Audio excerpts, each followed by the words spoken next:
Hi everybody. This is our first official real go of also streak doing a multi-stream. So we'll be streaming both here on Discord and on Twitch now. So hi, welcome. Uh, Hi. it's good to see everybody. Hello. We got Rhapsody here as well. It's gonna be a fun stream today. Ooh, we're already getting a bunch of hellos from the regulars here. We got Felix, Nixie, Enid, Snoopy. Second serving of turkey noodles. You still eating your Thanksgiving dinner? That's just how many leftovers there are. Um, we got Lolo soon, JDRS, I troll for you, and Gom Pasta. It's all good if you can't stay the whole time, Gom Pasta. I don't expect most people to do it anyway. I appreciate it. And yeah, and of course Rhapsody. Okay, guys, it's so good to have the regulars here, filling it up and making it worth it to be streaming with you all today. Um, oh hi, Alara. It's good to see you. So you guys will also notice that Rhapsody is here, like in the stream itself. I might have to do a little bit of tweaks and bugs when I switch stages and stuff, but I am so excited to have everything working here today, to where we're not only multi-streaming onto Twitch, but we got multiple VTubers that can now enter the video stage here, and essentially be all in the same room with each other and hanging out and prompting things together. So the Brat Pack are here. Yes. Um, so how's your day going, Rhapsody? My day is going fantastic, actually. I had a Um, good night's sleep, and everything I'm touching today just works. awesome, awesome. That is a good day for sure. I'm glad it's the end of the week. I'll be able to finish up my Reddit Secret Santa this weekend. I know that I haven't been posting comics lately, but I'm gonna get back into the swing of things. It's largely just been like behind the scenes stuff that's kind of made me not able to be posting regularly. But I mostly wanted to build a backlog of comics so that I would be ready to go. To know that if I'm making something, I'm not needing to post it that week. I can wait a couple weeks. I have enough of a backlog to give myself some wiggle room, because I was giving myself zero wiggle room before that. Um, so, in fact, Gompasta brought up something that Ancient let me know about as well, which is that currently in remix mode, if you're not familiar, go to slash settings and you'll be able to turn on remix mode. Um, this is essential for most of the workflows we're doing here, because we want to be able to like change up the prompts like while we're working. And right now, there's currently a bug as of today that when you do variation, subtle or strong with remix mode on, you're going to get a pop-up window that is blank. Normally, it would be pre-filled with your prompt entirely. So the only thing you have to do to fix that is just to grab your prompt ahead of time, and then hit variation subtle or strong, and you'll be able to just paste it in there and bypass this little Discord bug for now. Um, but for the most part, guys, I had a couple ideas of what we can do today. I am curious to kind of poll with you guys exactly what we want to do. Because last week we kind of deep dived into what did we do last week? I should have. Last week you did nothing. That's right. It was friggin' Take a Thanksgiving. break. That's right. That's okay. I'm so burned out. That's what it was. Okay. Yes. We. I was doing stuff. You were doing the Black Friday event, and we were doing that on our server. So I was there. I was just in the background, and Rhapsody took over the whole thing for Black Friday, and it was a lot of fun. We'll be getting into a lot more of the like written prompting as opposed to like image prompting, which is what we're usually doing here, with Rhapsody involved, just because like she's as she calls them spells are are amazing at the end of the day. Like we get a lot from both approaches. We either working with images or working with written prompts as kind of like your starting point. You know. Um, well, I will hope you guys, if you were in the States, I hope you had a good Thanksgiving last week, and if not, I hope you got fat off of something anyway. What did you write here for me? I want to poll with you guys. Yeah, yeah. So I'm curious. Um, some of the artists that are on Reddit are talking about doing like a Smash Brothers event. So I was thinking, why don't we do? We could either put our characters into Smash Brothers and make like a Super Smash Brothers brawl like lineup like selection screen. I thought that might be fun for today. Or we can explore something that uh, we might do both, by the way. Or we can go to Florida and just make Florida versions of all of our characters.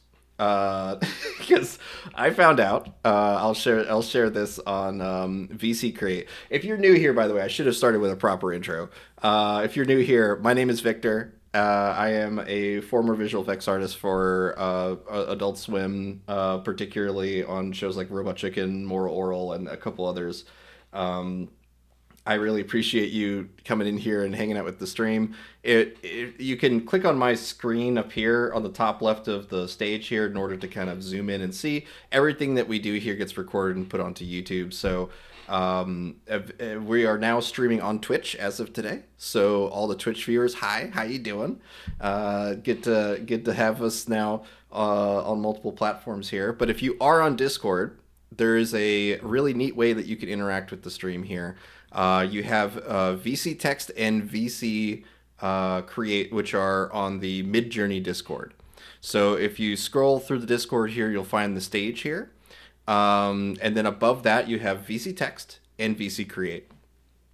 The VC Text is where you guys were able to chat with me, talk with me, and you can see it here on the left side of the screen.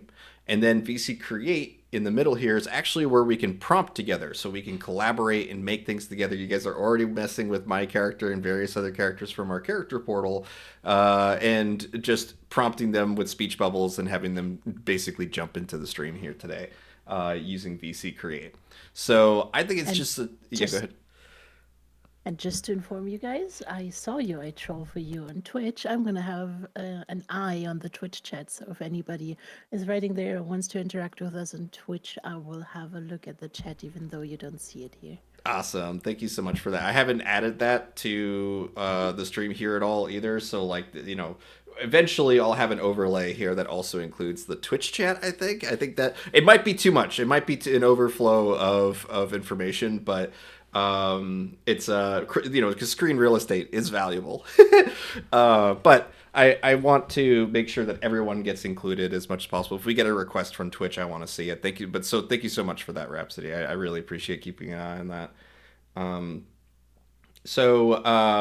I Troll Free says I love the Super Smash Brothers idea. So that has my vote. So let me grab really quick what I was using to create a really really uh, what do you call it, a really solid starting point or style reference for a Super Smash Brothers like base, basically. So like if I grab this image here, copy it, and I'm just gonna paste it inside of VC Text for you guys so you guys can see it because everything moves really quick inside of VC Create. We are going to check out everything you guys make. Look how cute Gompos this character is here. That's so cute. Super Smash Brothers Brawl, and look at the drawn aesthetic from this specific style reference. It's pretty cool. That's from JDRS. So what I'm gonna do is I'm going to uh, let's paste this image here into VC Text for you guys so you can take a closer look at it. Um, and then I'm going to use it as a style reference for one of your all's characters, and we'll show you guys the whole process here. Because if you're new to Midjourney, you might not know that there are a lot of useful parameters that you can include in your prompt to be able to make them basically like as controllable as possible, because right now when you just type something into Midjourney, you're not even like you're basically just doing a crapshoot of potentiality. There's a lot of different directions that Midjourney could interpret what you write, whether it's an animated thing or whether it's a live action or a mix of the mixed reality or mixed media of the two. There's just so many different directions that Midjourney can interpret your prompt with that sometimes you want to be able to wrangle that better, particularly when it comes to making stuff that is iterative, or over time you're including multiple prompts to kind of control characters, make them move around in a scene, keep a location locked, that kind of thing. So this is the style reference that we'll be using, which is going to refer to a lot of the Smash Brothers kind of the most iconic things you can do in Smash Brothers, right? So it's going to be a lot of the ground pounds and attacks and characters flying in the air, that kind of. That's what we want the style reference to see, because we want to see the action movement lines and all that stuff. Even though it's not really going to be looking for a specific character by using it as a style reference, it's all these stylistic like effects that you can clearly recognize. Oh, that's Smash Brothers. If it's just like one of the maps, for example, you might get a lot of 8-bit interpretation from that, depending on what you write in the prompt. So we'll go ahead and write --sref, and then paste that link to this image into the prompt here. That's just to get it into the prompt. We need to include an actual prompt in this. This is just a parameter right now. So we can write Smash Brother, like Super Smash Brothers character, just to get us started, okay? And then because we focus a lot on characters here, I'm just going to include a character reference. So we'll do --sref, and then it could really be whatever character you want. You can grab a single image from the internet, or you can basically build your own personal library of characters. We have a server called Gnarly Studios. I'm going to grab the link for it here for myself really quick, but if you don't mind posting that inside of VC Text, Kinky, that'd be great. But if I copy this real quick, boop, boop, and grab the character portal. Okay. Oh, I got to do this off screen real quick. Hold on. It's making me do the authentication here because I forgot to load this up earlier. Oops, and it made me open it up in Discord. Continue in browser. Okay. Just a second, guys. Sorry. Oh, it's good to see you, Lex. Good to see you.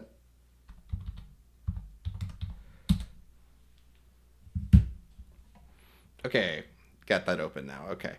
So, inside of the character portal, you'll see that there are tons and tons of characters that you guys have made and are actively contributing to.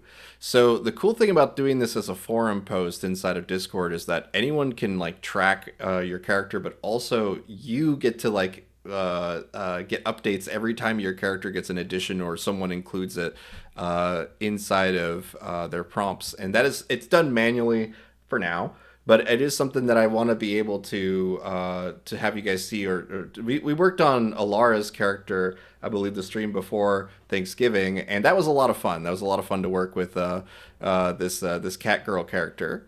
But today, I know that Chester, Snoopy's character here, has been popping up a lot inside of the one of the threads inside of our server here. It might be fun to mess with Chester and throw him in Super Smash Brothers and see what happens. But it's essentially, so like here's the CREF for this character. I'm curious what this is gonna do. I'm kind of working on the fly here with this. We're gonna try Chester out here. But basically you just post the link for the character after --cref, and that will include it as a character reference. So we have a style reference and we have a character reference.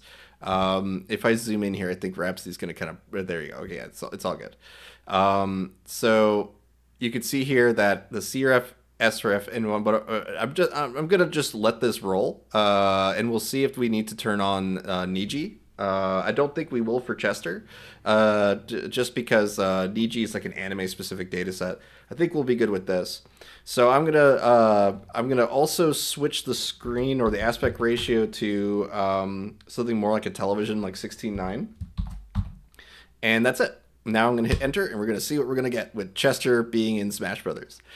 Um, so let's see here, and we already see some folks contributing. Like a second serving of noodles has their character already, like the kind of like classic Smash Brothers, like deep blue vista, right? Look, I've noticed that there's if you look at all the Smash Brother images, the theming of it is very it has a very particular color palette. So people will recognize if you use the style references of the actual game. It does help to kind of hone in that look. I'm gonna try something fun here. Do it. I think a troll for you was it who created like the group screen where a lot of our characters are like in front of computer screens and stuff. I use that as a Z-ref. Ooh, that'll work. Yeah. So we got Chester here. I'm gonna zoom in really quick. So Chester works really well in Smash Brothers. I think this is hilarious. I'm going to upres this one really quick here. And let me just take a look at this. Okay. Now this works. This is too freaking funny. I really like the one with the power glove, like the making a move or whatever. You can easily set up characters to be battling each other using prompts like or style references from the games themselves. Oh look, it's Momo. So oh look, it's Ancient's character. Oh my god. That's too funny. And if you want to drive a little less away from what is it from Smash Brothers and more go for like maybe some of the art or cinematics from it, you can use Niji. But I personally think that because of the way Midjourney kind of understands the at least the false realities of like 3D and everything, I think it's way better to use version 6.1 for this. Fractal Bob, what's going on? Why is there a volcano? And Kirby and Link. That's too freaking silly, man. What's this gift though? Show me your moves. Oh yeah, definitely show. Yeah, now what you guys have to do, okay, is we got to make the character have like like moves, right? Like they have a moves. Are they a shooter? Are they a punchy fighter, or are they some other kind of melee specialist? Like you gotta like guide your character in that direction because by default, Super Smash Brothers character as a prompt is gonna do like what happened with Ancient here, where it's just kind of like putting the character in a cool pose, right? And not really like being like, hey, let's uh uh let's have a particular sort of conflict happening. Let's grab Chester here really quick, okay?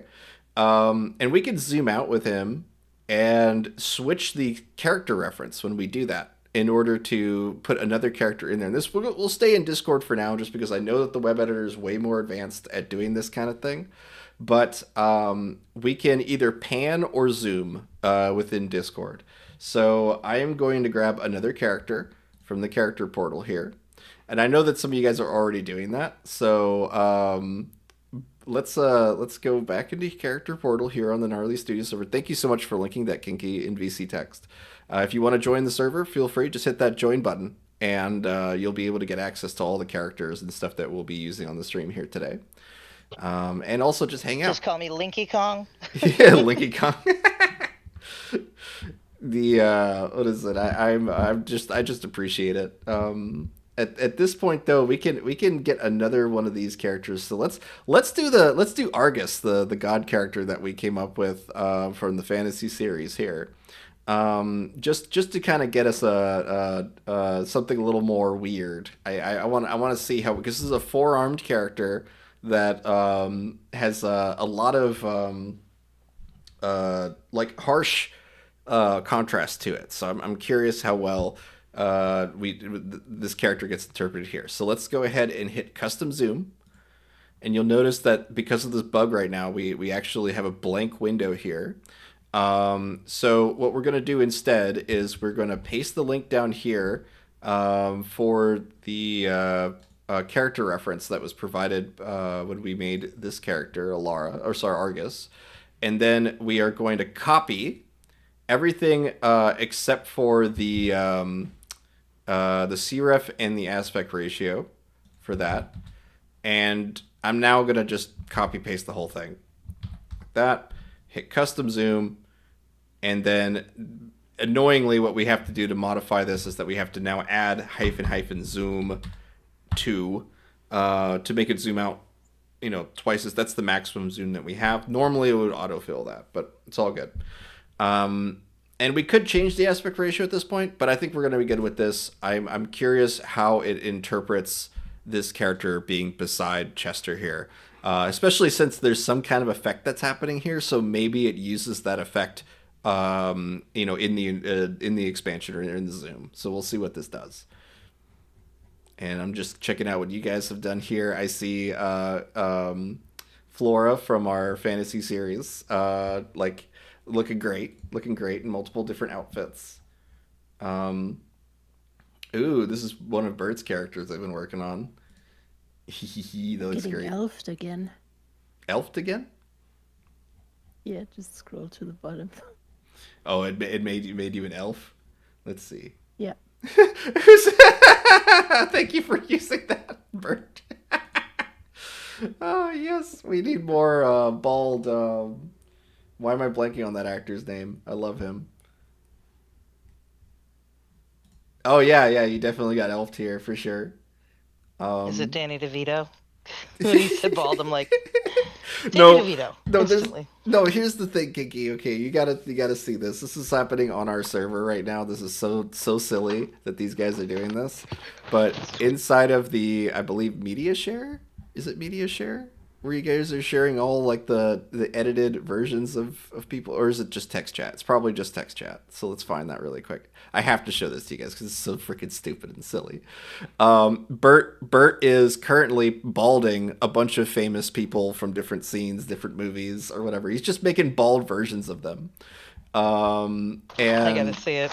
it's too freaking funny. Where are the rest of them? Oh, is it make a meme? Okay, you put it in make a meme. Good.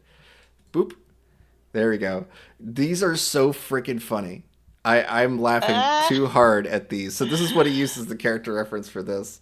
I am on Blue Sky. I actually just recently put myself on Blue Sky. ooh, you know So what? I have a list, I have a starter pack, on Blue Sky, and I'll add you to it. That way awesome. Thank people you. instantly follow you when they follow everyone on the list. That's awesome. I appreciate that. Yeah, I gotta send you the link to that. I'll just zoom in really quick though, because I want to kind of thumb through these really quick, Bert, because they were too freaking funny to me. There's this one. Uh, there's no hair in your soup. That is certainly true. I could not get enough of these. They're too freaking funny. And this is all using the new editor from Midjourney, right? So you're uploading these images, you're highlighting the tops of their heads and going bald, make them bald, just make them bald, and it's too damn funny to me. I mean, it even got like a little spit of hair from. Oh god, it's too funny. So the new editor can be used in a lot of really silly ways, guys. I really do like the new editor quite a lot. Um, and also thank you, Bert, for contributing these because they're so freaking silly. The worse the bald hairstyle, the better the meme, right? Right? I love them so much. Yes. Yes. Please. Feel free to link and share each other's memes and stuff. I'm. Let's see. Can't find the meme channel. Let me go ahead and. So it's under challenges. Okay. And then make a meme. So I'll copy the link here. I don't. Is this gonna kick me out if I post it? Probably will. So I'm not gonna post it here, but I'll Can't find the meme chat. Yeah. So let me go ahead and hide servers here. Pop this out. Okay. Now we're back. I just wanted to show that really quick because it's too funny. Oh, we got Lux working on Chester here in Smash Brothers. Oh, the screaming Chester is too funny to me. Oh, that's great. All right, that's hilarious. Oh my God. Yes. Please put him in Smash Brothers. It would be kind of funny to just make a bunch of memes into Smash Brothers. Okay, so here's what happened with the zoom out really quick. I do wanna show this, and I brought Rhapsody back in here real quick. Let's see here. Oh, Just balding myself. Yeah, you're balding yourself. Good. Okay, so let's kind of interpret what happened here. So because we switched the character reference on Chester, it actually interpreted the rest of Chester's character to be the character that was in the reference now. So you could see all the ways that it reinterpreted this character and tried to make it alike to the reference uh, that was provided. So what we need to do is we need to actually remove the character reference entirely and start saying that there are other people there, that we're basically describing the scene that we intend to see. We were gambling with the character reference before. Now we can hone this in, and there's a really neat way you can jump back into prompts, especially on busy channels like this where there might be a lot of different activities going on. You can click on the top of your prompt up here, and that will zoom you right back to whatever prompt that one replied to or originated from. So we can come into the custom zoom here, and we could repeat that whole process we did before, but instead I'm going to show you guys the power of doing this inside the web editor, because it's neat to be able to use these buttons over here. That's what we relied on for so long. But at least with the editor now, what we can do is basically have much more control over the direction of our edits. So I'm here in the midjourney.com website. I'm going to hit editor here. And now I have a full cropping tool that I can have, as well as a full paint over tool. Rhapsody, this is so weird looking when you went out here. I'm sorry, I don't mean to be judging on bald people. I'm just saying. No, it's super crazy, right? Yeah. I didn't even think about doing this. And you put your glasses on? Yeah. I mean, when bald, then with sunglasses. Very 11 from Stranger Things. I'm going to pop in to zoom in here real quick so that people can see this a little better. But basically what I'm going to be doing here is, instead of using that character reference right off the bat, I'm actually going to crop out to where I want the other character to be. I'm going to make sure I roughen the edges a little bit of the actual image here, because Midjourney will sometimes apply a bit of a vignette or a very subtle gradient or texture to the very border or outside of an image.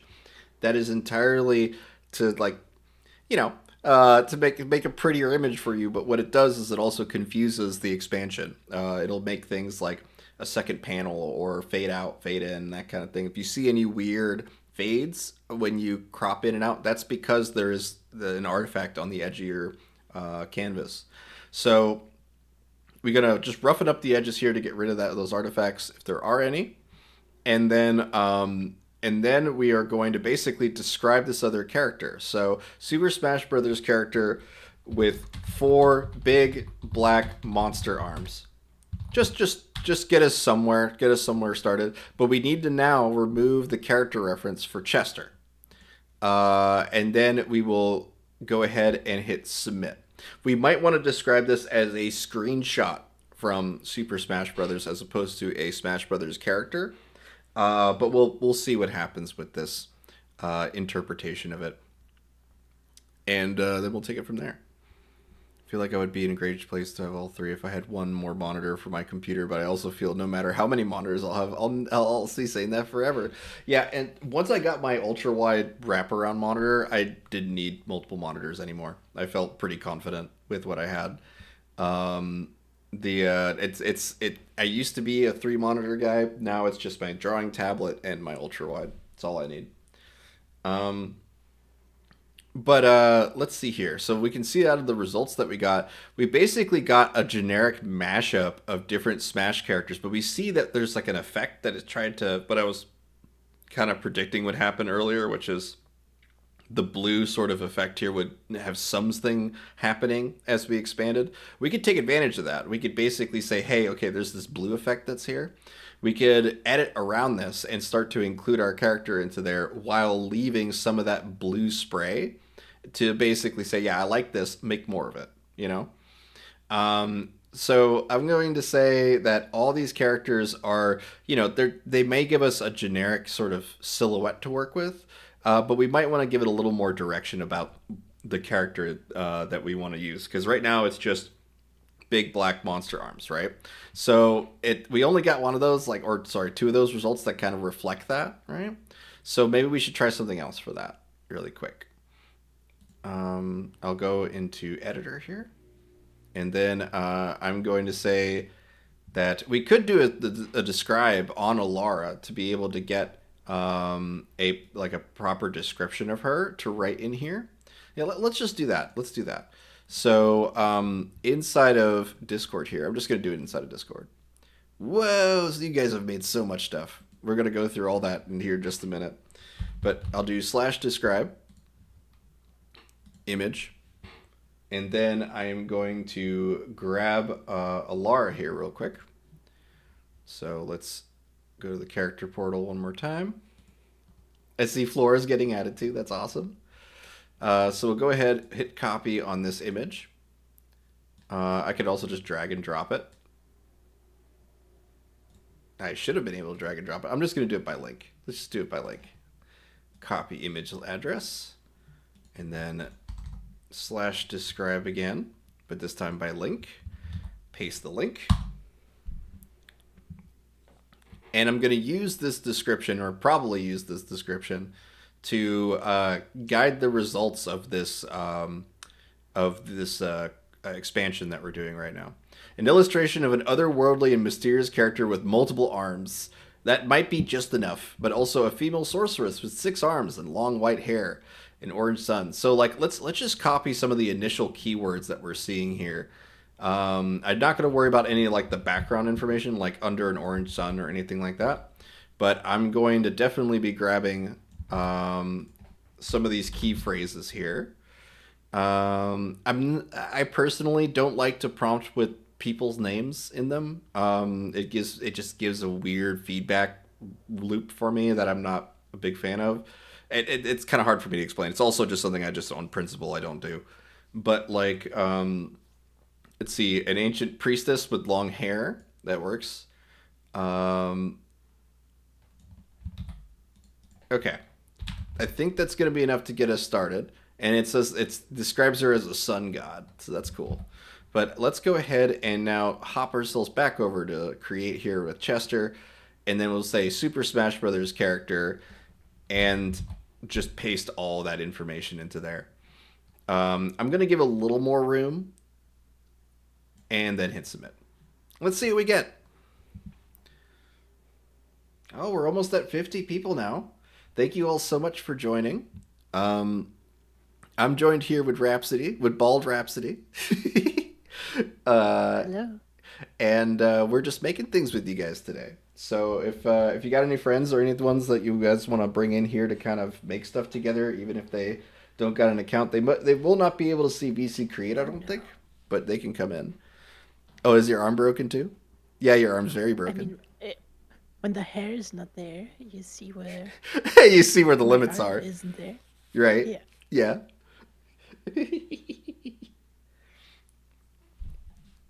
Let's take a look at what we got here with this expansion. So, oh wow, okay. So we are getting some of the blue effects still, but we're not getting anything of the character. We might be able to work with just the hair though. It might be enough. But just to kind of go back and take a look. Let's see. Okay, let's try this really quick. I'm going to encourage by switching to Niji as we expand. So let's try this out really quick. So you can click on the edit button on the Midjourney website to pop you back into whatever prompt this came from, and then we're going to hit editor. and I'm going to change version 6.1 to Niji 6.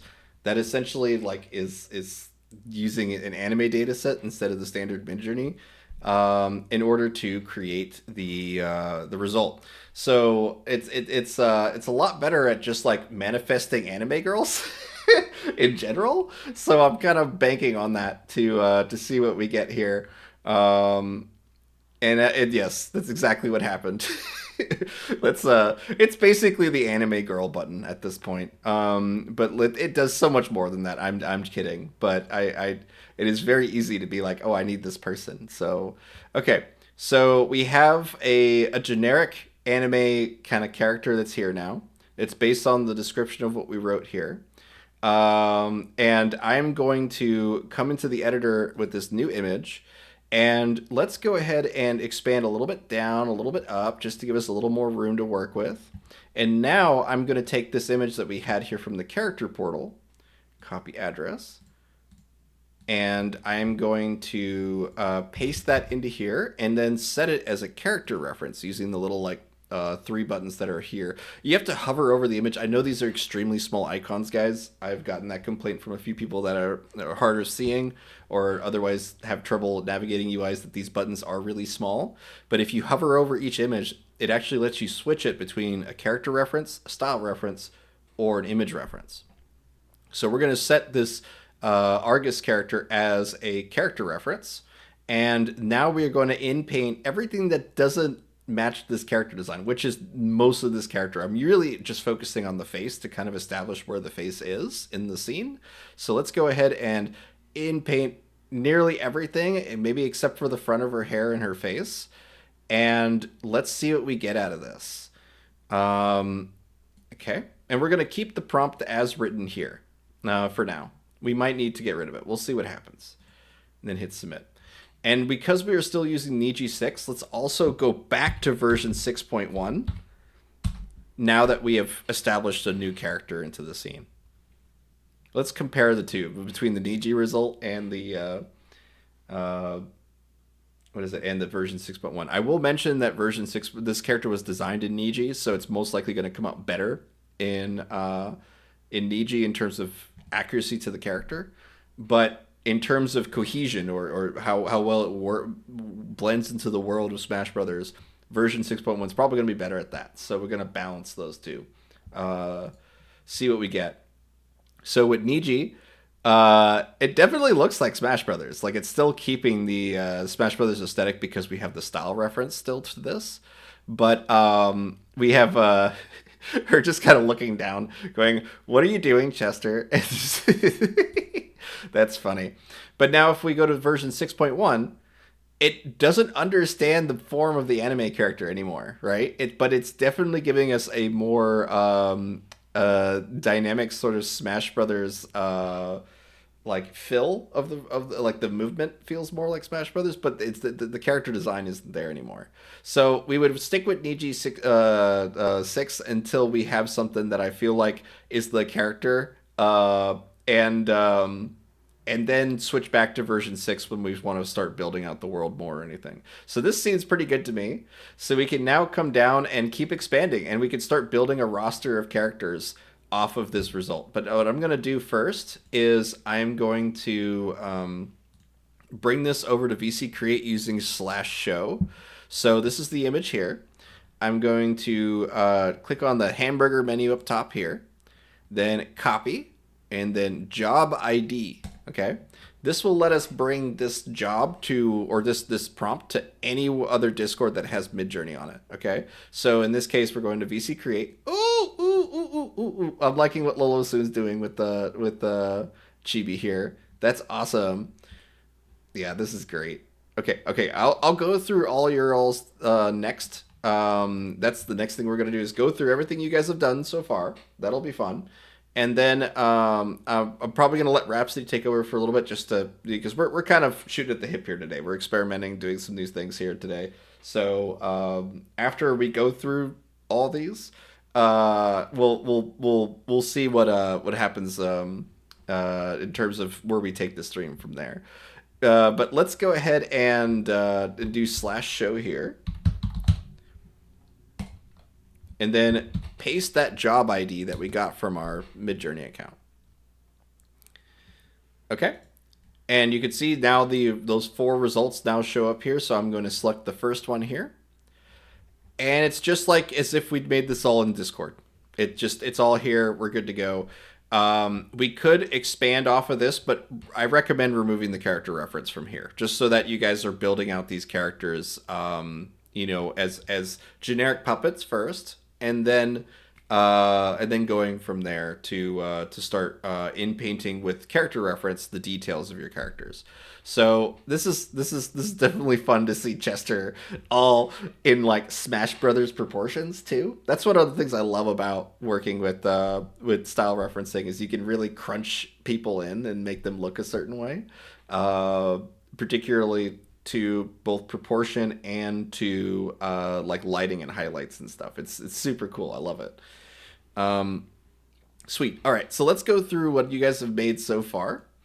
And then, because I'm seeing some really great characters from the character portal that we have on the Gnarly Studios server, like Bobo here. That's so cute.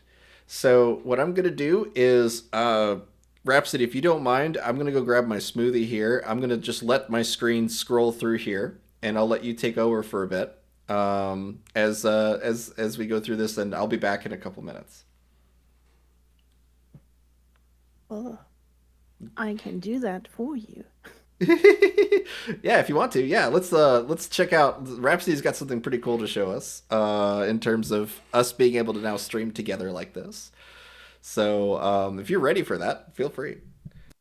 Yeah. I need to find the correct window here because I have the power. Ooh, Rhapsody intermission. Yeah, look at that. In a second, I just have to actualize my camera, and here we are. Yay! Aha, in Discord. Fun little transitions. That's awesome. Zoom this in and have a look at what you guys are doing while Victor is taking a break. Ooh, we have Zero's character. We're having some problems with the eyes and these proportions, but this is already looking great. And I think especially this style is gonna match well if you try to maybe also in-paint Lolo Soon's character here. So if you just extend it sideways, like so, and then add your own, like take the same prompt, delete all the C-refs, add your own C-refs, and just go for it. You could have a 2-person image suddenly where they are maybe fighting or standing next to each other, and then you could use that as a character reference for 2 Super Smash Brothers characters fighting. I mean, we could try to do that later too. Let's have a look. What else do we have here? Victor cosplaying as Mario, not that far down in the chain, I would say. Yeah, there's my little version that I landed on so far. And I just noticed we don't have anything on Twitch so far. Twitch viewership is hard to get on the first stream. Okay, here we have a Bowser visiting Phantasma. Battlegrounds decorated for the holidays. What did you use here? As a C-ref.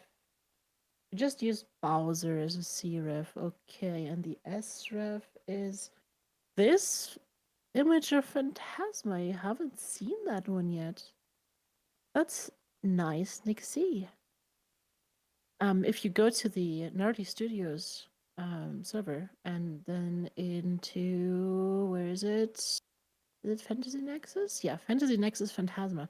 Then we have some images of the castle and stuff that you could use additionally, because I think something like this would make a pretty good stage, or even this one here.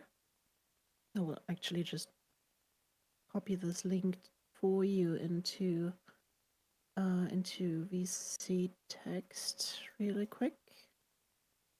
Oh, yeah. Well, you can grab it from here. That could work. Okay, scroll down again.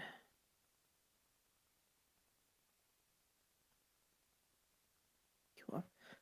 This is just so good. Like with the Kirby here and the hammer.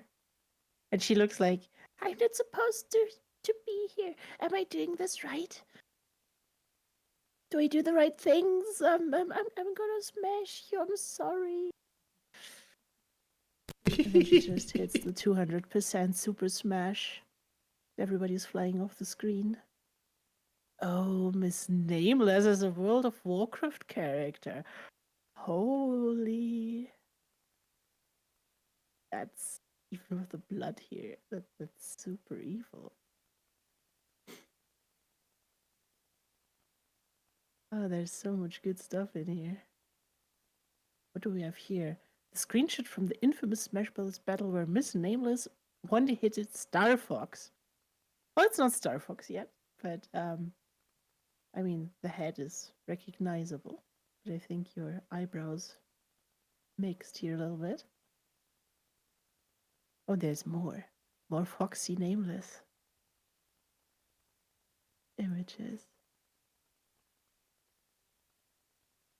There's so many bald guys here. Honestly, these just look as if they were referees fighting it out. Like, they don't have the same opinion on what just happened, so they enter the stage and fight against each other. Now we're up to the describe here. So yeah, you guys are doing amazing stuff.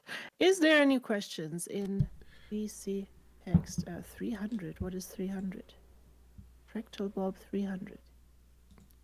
It's Can you the explain? okay, so I can actually explain that one. He's referencing the movie 300, where there's Oh, the scene where he kicks them into the hole. yes. Yes, Yes. the Sparta scene Yes. or whatever. Yeah, This is madness. There's Sparta. No. Yeah. Yes, yes. It would be really funny to do that to somebody. Like this is the hole that we throw people in, and we just make a straight up parody of 300. I wouldn't complain against that. Um, I do want to see if we are able to take the Smash Brothers effect and add it to something. Um, I'm gonna yeah, give you back your screen real yeah, if you quick. don't mind. Wham! Look at that. I love that transition. It's such a good transition. Yeah, So proud of it. yeah. So I want to show you guys here. I loaded with the editor the link to the hole that is talked about in VC text really quick. What we can do to we can actually add a Smash Brothers, like like when you throw someone off the stage and it goes like bam, and it's like all that explosion stuff. We just need to reference that and we can throw that into this scene here. So it would be kind of funny to do the whole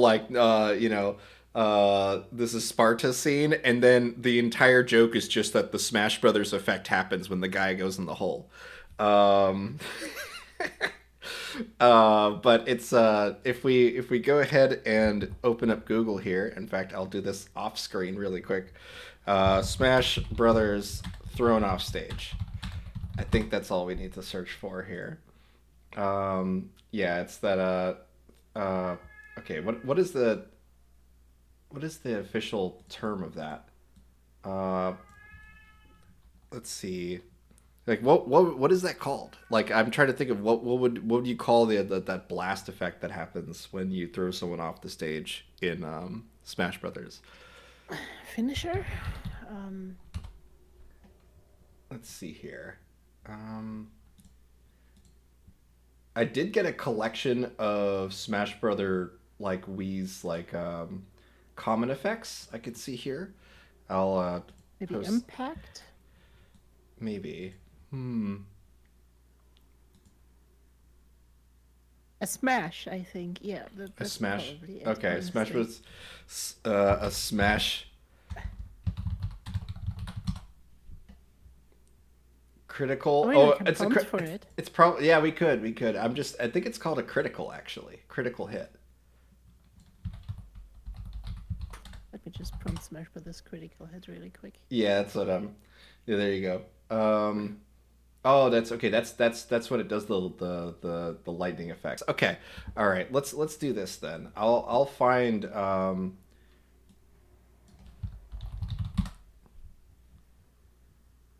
I'm just gotta find a reference image of this. Um it's such a well-known thing too. I don't know why I can't get a name for it right off the bat.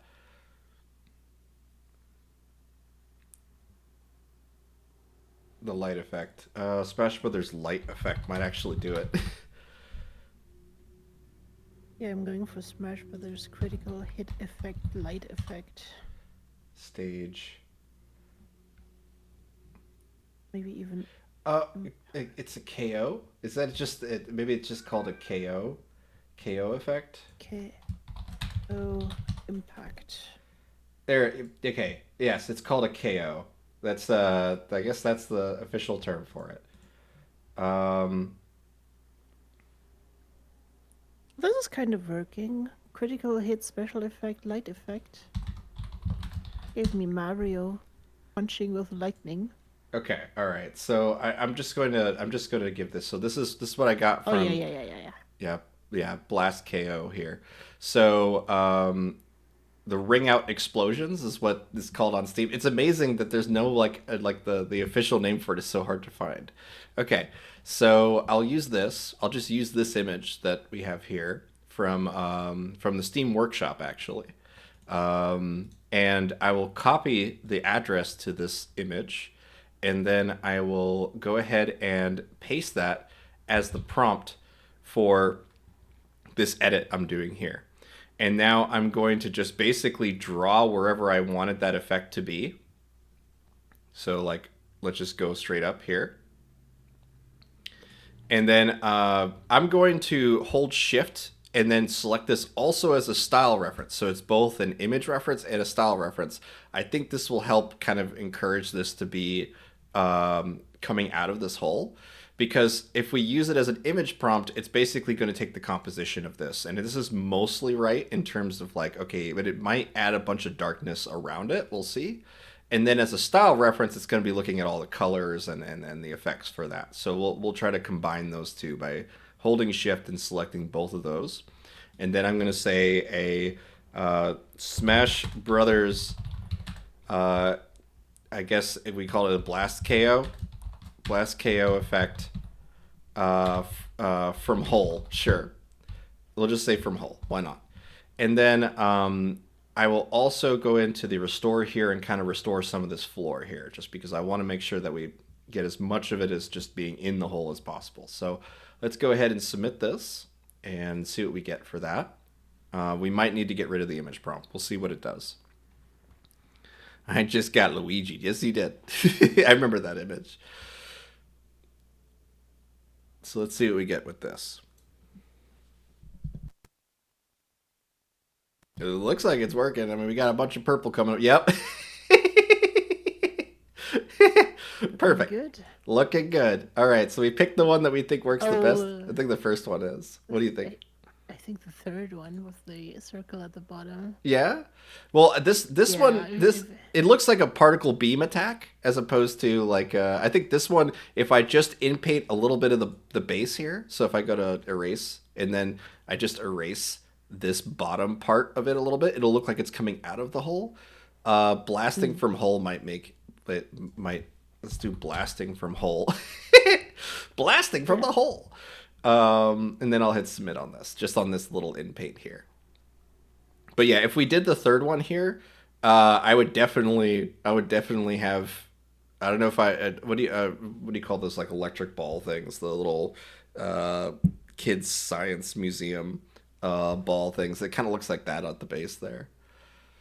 I'd probably in paint that out. I now want to make a new challenger arrived animations. Oh yeah, For characters. that'd be great. That'd be great. All I right. did something like this a while ago when I Yeah. was streaming on Twitch. I was a challenge for a friend when I played Hogwarts Legacy to better me in broom racing, and made a whole like a new challenge arrived video for it. I'm gonna show it to you guys in the after show. Nice, nice. I'm excited to see it. I will say really quick, if you are using the new editor and you're using like a small window like mine, you will not get all the buttons. You kind of have to expand out your canvas to expand out your browser just to get this whole left window here. That's how I can hit upload to gallery, or we can change some of the brush sizes and stuff. I'm not worried about that for now. I'm just going to bring that back. Um, but I wanted to upload this to gallery so that you guys have it too, because we'll be jumping back to Discord here in just a sec. You can see that is now rendering on my account, and once that's rendered, I'll pop back into Discord here. But this lets us be able to very easily edit the existing images that we've built together, right? And turn them in, repurpose them into something else. A lot of the Phantasma images become style references because they allow us to establish, all right, this is the fantasy world that our characters are living in. This is the vibe we're aiming for. That's what the style reference is going to do really well for you. Um, but I do want to say too, just because it has been a little bit since I kind of went through this. If you are new here, feel free to click on VC Text over here on Discord. You'll see VC Text and VC Create right above the stage, and that lets you interact with us today. So if you want to make stuff with us today, prompt stuff, we can. If you got a project you're working on, just post it. And we'll see it. There's a good chance that we'll be able to mess with it. Golden Pasta shared an image of one of their characters totally doing a smash move. Like, isn't that freaking neat that you could just like do that now with Midjourney? Cell shading should work wonders with Niji characters plus V version 6.1. Oh yeah, yeah for sure. Um, so this is how I want to be able to see us collaborate more in the future too. By the way, is just to be able to bring as many people here onto the stage as possible to kind of make this a nice, lively collab. We're doing really well right now. We're currently like some people are working on maps. Some people are working on like we got a Phantasma version, a Smash version of the Phantasma Castle, the floating castle. Awesome. Hey, look, it's a Vic. This is great. I love seeing all this, guys. I could totally see this is a Smash map now. We just need to put the hole in there. uh, okay, cool. So I'm gonna check out some of the other stuff that you guys have done. It's Luigi and Bowser in Phantasma like space. That's fun. But I want to at least know from you guys, because I'm seeing. Look at this. Look. We're starting to get the characters all into the same frame here from you guys. This is so cool. It would be really great to also work on a proper selection screen too. Just because like there is a specific style to each game, right? To how you select the characters in the loadout of that. You can find templates online of people who've already built out like here's the overlay text here, everything that matches the game itself. So it makes it a lot less of like I'm prompting for everything and I'm just prompting for that one image of my character in a cool pose. We'll probably mess around a little, with some stuff like that. Tag battle. Let's see here. Okay, all right. And I see plenty of Nameless. I love seeing Nameless. She's so cute. I love how she's just appropriately dressed for whatever, whatever we got going on right now. Right now with Miss Nameless reading Mojo Nixon's Mojo Manifest. I don't get it, but I'm still laughing at it. Um, Okay, cool. I feel like you missed an opportunity to use the word Mojo Festo.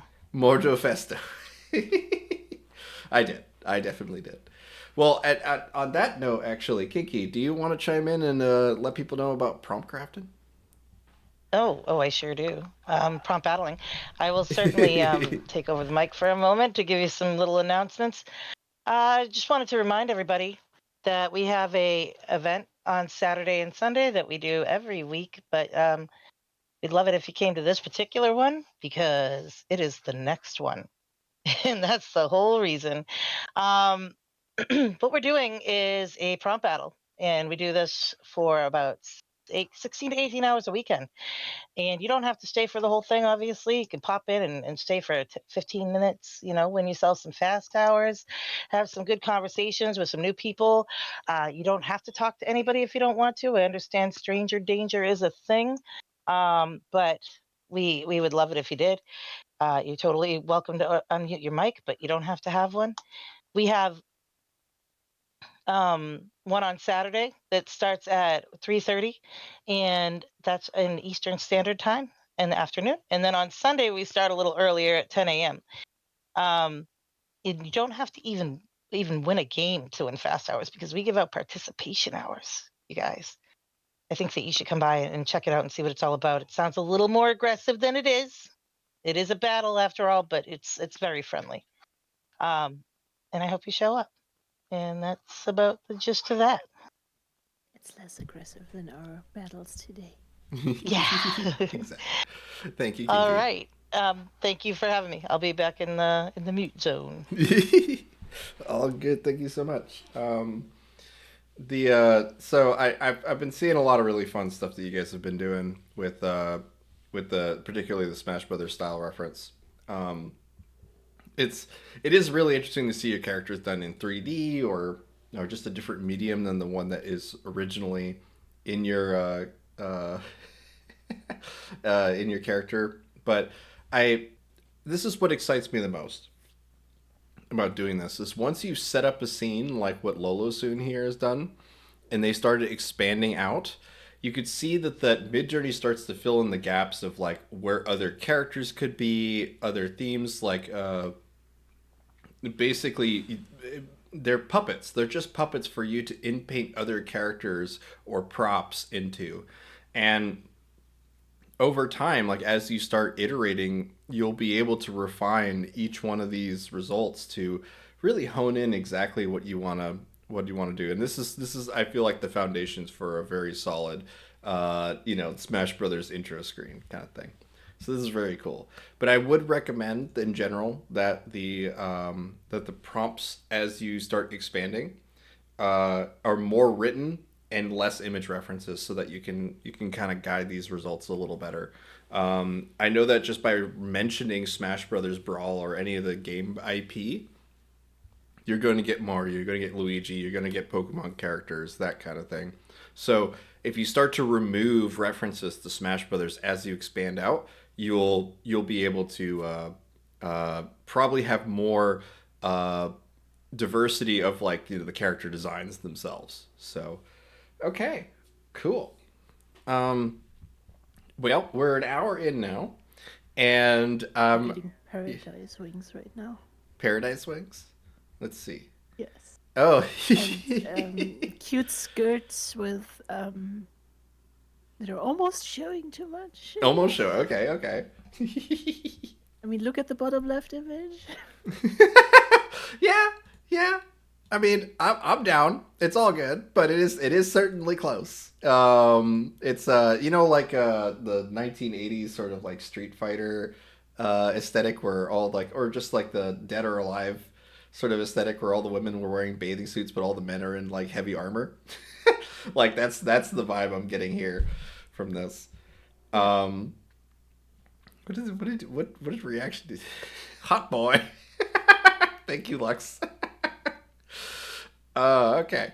So I'm curious to see where you guys go with the Smash Brothers stuff. If we can get a roster done by one of you guys, that'd be awesome. I'm not gonna like stick on this too much just because I feel like people at least the people who are involved get what we're going for there. Expand out, make a whole poster, and we'll be able to use that for something else later. So from here, I do want to introduce a little like spin-off of my character here, and this was something that we're gonna move away from anime here, just because I know everyone here is a big fan of the Niji mode and all that sort of stuff, but in order to really make this character work, it's important to be able to drop the character weight really hard because we're going to be relying a lot more on the idea of this character as opposed to what is actually provided in the character reference. This is definitely leading on a little more of what Rhapsody specializes in, where she's like, writing the right balance between your word prompt and your images. I'm leaning a lot more into just letting the images guide most of the results, but I'm going to introduce you guys to. Okay, this prompt is. I'm just gonna copy it really quick. Copy prompt. Got it. Okay. I'll paste this here. I love Zero. Zero, your character comes out so good in the Smash style set, like style reference. It's so cool. No more anime. No more anime allowed. That's exactly right. No more anime. But we're gonna paste this here. It's going to be as long as you reference anything in Florida, this should work. Okay. I'm gonna do let's do what what particularly Floridian thing comes to mind when you think of Florida, man? What do you think? uh, that's not R rated necessarily. If you think of Florida, man, crystals. Um, is PCP R rated? Okay, let's do outside Disneyland. Let's do that. Sure. Florida project outside Disney. Let's do that. Nothing that's appropriate to say here. Okay. Let's do outside Disneyland. Or Disney World Park. It's not Disneyland. It'd be Disney World. Talk about Florida here, not LA. Outside the thing is, here's the problem with Disney World, all right? As a prompt, it's gonna probably screw up what I'm showing here, just because we're gonna have Mickey just immediately dominate these results. So we might need to go ahead of time and hit a negative prompt on Mickey. But Florida man throws a gator through a window. Okay, that's what I'm going with. Zero got what I'm going for here. Okay, we're gonna do Florida man throws a gator through a drive-through window, and then I'm gonna hit enter here. This is basically how I found Florida Vic. We were experimenting with one of the character references that spun off of what Rhapsody was working on inside of my character portal, and okay, it just made Vic a gator for that one. So This gator is special though. yes, Like I love him already so much. he's a gator with hair. So Cute. so let's grab this prompt. Again, also with the reroll button, we're gonna have to copy prompts. So let's go ahead and copy this, reroll, paste, and then I'm gonna do throws instead of a gator. I'm just gonna try to move us away from gator at first, and then we'll in-paint a gator later. Throws. Let's just throws food through a drive-through window, just to be like, like it's a fight or whatever at the drive-through window. Florida man. Okay, yeah, and let's see what you guys come up with this. So at least it has, the more redneck it is, like the more appropriate like the Florida Vic kind of comes out to be. So like I would like if for okay, this one didn't really work. It's definitely leaning towards the live action though, which is what I was going for here. But the drive-through window part isn't really understanding it, sadly. So what I'm gonna do instead is let's do something like related, maybe like Daytona 500 or something. So like the one that I went was a song that I showed to Rhapsody earlier today, but it was what is it? Riding a golf cart in the Daytona 500, and then we'll hit enter here. The reason why this works, or at least it kind of works, is the fact that I'm using a really low character weight, 30 or so, on a on this image of, or this derivative of Victor here. So let's grab that just so you guys can take a look at it. And with the tattered shirt, the kind of long mullet hair, they lean the results so much more towards a kind of like fascinatingly redneck version of Vic. So I'll just go ahead and share this with job ID here. Let's go ahead and find. Yeah, there's the Daytona 500 one. Okay, and it's not nearly as funny as what I had before. So let me go ahead and hit /show here.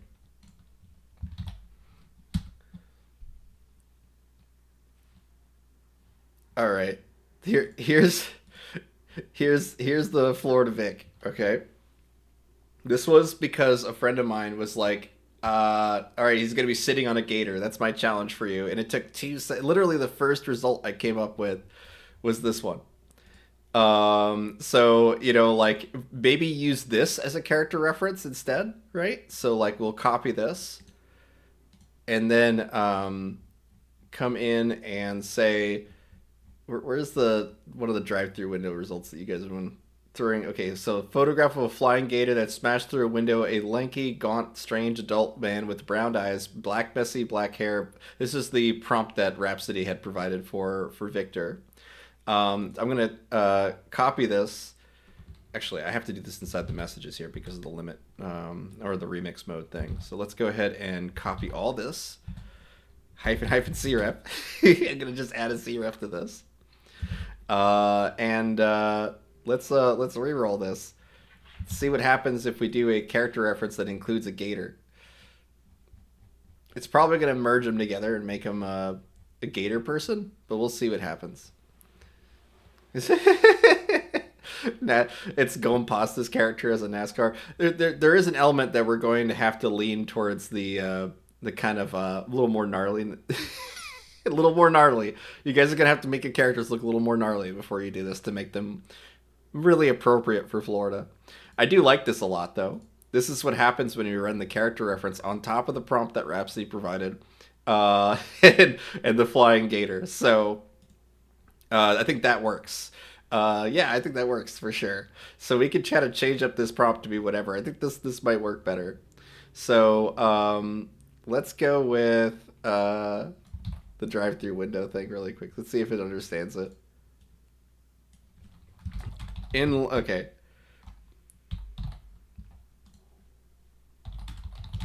And then I mean this is all a ridiculous back-ass way for me to make you guys make Florida Vic of Smash Brothers character. But we'll save that for another time. Okay, so we'll say in line at the drive-thru, at the fast food drive-thru, just to give us a scene, just to get us started here. I'll paste the cref here, and then if super white trash bros. Okay. And then because the only thing you got to do is like expand this out on any of these results that you guys are messing with to trying to bring Florida into Smash Brothers, right? Like this one, and just write that. Okay, so like we'll pan up here. Shoot, we got to copy the whole everything. Yeah, we'll copy the whole thing. Sure. Pan up. The Waffle House, the game. Yeah. The Waffle House is much bigger than just Florida though. Let's do super white trash bros. So we're gonna change this to video game title font or text that reads white trash, super white trash bros. It's a big, I'm just gonna try to emphasize the text here. Big video game title text that reads, okay, let's do big, big and loud. We could also style reference the actual cover of Smash Brothers to kind of get the text to look more like it, but I'm curious what this does on its own. So we'll just submit that. We could also get rid of the style reference entirely and let it completely kind of gamble at what that is. Ooh, yes. Anything with the Florida Everglades is definitely going to give you some really cool swampy results, by the way. So that's neat. Let's see here. Okay. I'm still laughing at this. But okay, at the line of drive-through, da da da, and then I'll go ahead and save it for later. Rhapsody's prompt here for Victor. But for now, I'm just gonna hit enter on this, and then we'll see if we can kind of iterate off of that. Super white trash bros. Super white trash bros. Oh my god. Did my expansion do it? Oh yes, it's here. You're sitting on a metal alligator that is filled with beer bottles. Is that what this is? Yeah. Yes. Yes, this is very Florida. I like it. I like it. I do approve. Okay, all right. In line at a fast food drive-through, and because of the character references, live action, and all that, right? Oops, sorry, kind of thumbing through here. Look at this. We got some really interesting kind of like definitely Streetwalker Punk versions of Vic, which is perfect. That's perfectly fine. He's not driving though. He's definitely just kind of standing nearby the drive-through, probably taunting people who are waiting for their food with his food, which is hilarious to me.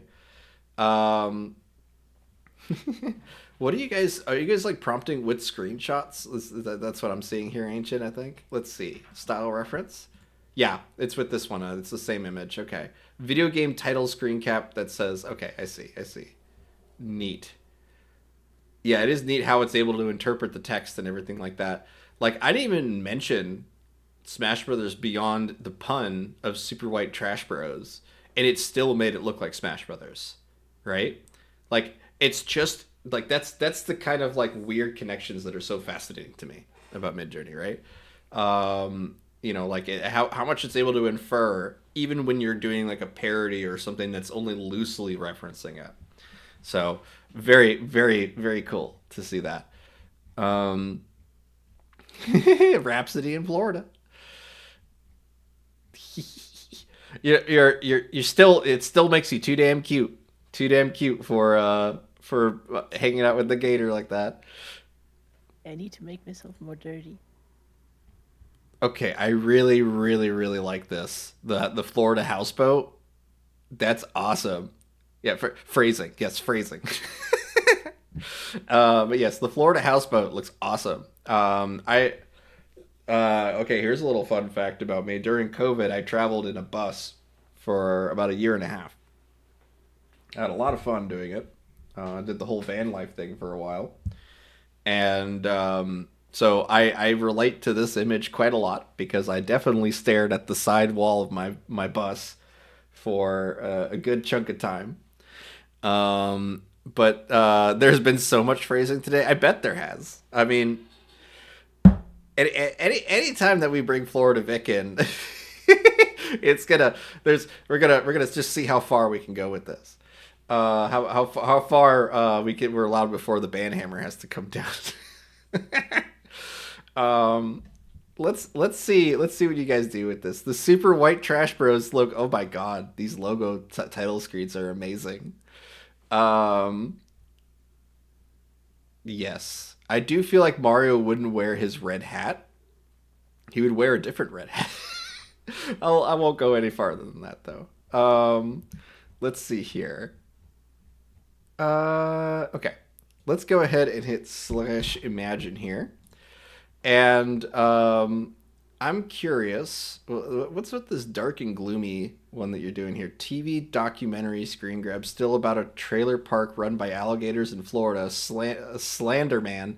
Slenderman. Slenderman would be a funny spin on Slenderman, right? He just insults you all the time. Just slander. He's just being slanderous all the time. Let's see. Slenderman with a mullet hair sitting on the top of an old car. Got it. So I'm very curious where you guys go with this. Just because like Florida, I grew up a little bit in Florida too. I'm technically a Florida man.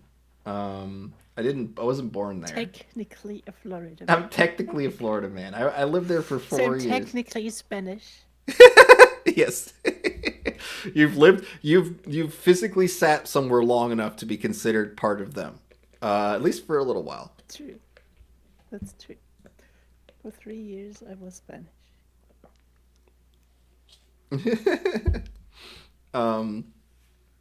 Well, I think when it comes to like where we could go with this, right? I had a lot of fun just putting him in absurd sort of situations that felt very Florida man. But I'm curious to see what you guys can do with that. Now that we've gotten at least the result that like is the right level of weird for me. So, all right, let me go ahead and get us in a new direction here because I feel like we need to get something going here because we got the Smash Brothers thing going. We got the we got the floor. I'm gonna call it the Florida Project, even though that's an amazing movie. I'm just saying, I'm gonna call it the Florida Project here. Is that an ATV? Are you trying to drive an ATV with the cat girl here, going pasta? Because that's amazing. Yes. There's already a Florida man that's been, the rest of the sentence has been rejected. Okay. Okay. So GTA 5 Florida style. Oh yeah, yeah. So if you want to, like just like we were doing at Smash Brothers, right? So we can go into Google here, and I'm gonna do this off screen really quick.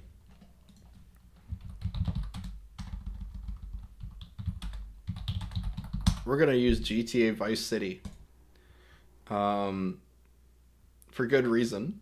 I switched off of showing this from my browser because the first thing that comes up is the strippers. So let's go ahead and you can either pick the game or you could pick one of the art from, because they're both very iconic from GTA, right? Probably the game makes the most sense for us to be like, okay, we want to see these characters in this. So I'm going to copy this result here. I'll just paste it for you guys inside of VC text so you can see. This is from the Steam Deck subreddit. So let's grab this. I'll use this as a link for us. And then I am going to paste it into there. We'll use that as a style reference. And then we'll basically just say like, Grand Theft Auto Vice City. And we could just start with that for now, just to see how reliable this is as a style reference. And then start to include some of our characters from there. Now, it is probably going to encourage the characters to kind of be facing backward and looking out, which doesn't usually work as soon as we incorporate character referencing, because it's going to try to force the face of your character into the shot every time. So, there is a neat trick that I recommend for you guys, which is in your character sheets when you're building out your characters, right? You're going to want to include a OTS, or an over-the-shoulder shot. This can be used for just the back of your character, but it's mostly going to be used when your character is talking to other characters, because you're going to make like an animated film sort of setup where you have a two-shot where there's two characters in the frame. You're going to need an over-the-shoulder in order to have your character not necessarily always staring into the camera, right? And Midjourney results by default have your character staring into the camera. So getting your character not to do that is pretty important. So let's take like let's skip on Flora real quick because I use Flora a lot. I'm gonna try to bounce off of someone else. Oh no, I joined the wrong voice chat. Sorry. Hold on a second. Oops. I hit the wrong button here. Well, you're still on the stage, and we're here. Yeah. Okay, that's good. All right, good. That's weird. Okay, let me go ahead and turn that off. I'll have to open up the character portal somewhere else. Then it's all good. I'll just grab it from the stream here. Let's just do that. So I will come up to here, and oh, that's right. No, I was going for an OTS. That's right. What am I even thinking? Sorry, guys. Okay. Let me open this one up here. Copy link.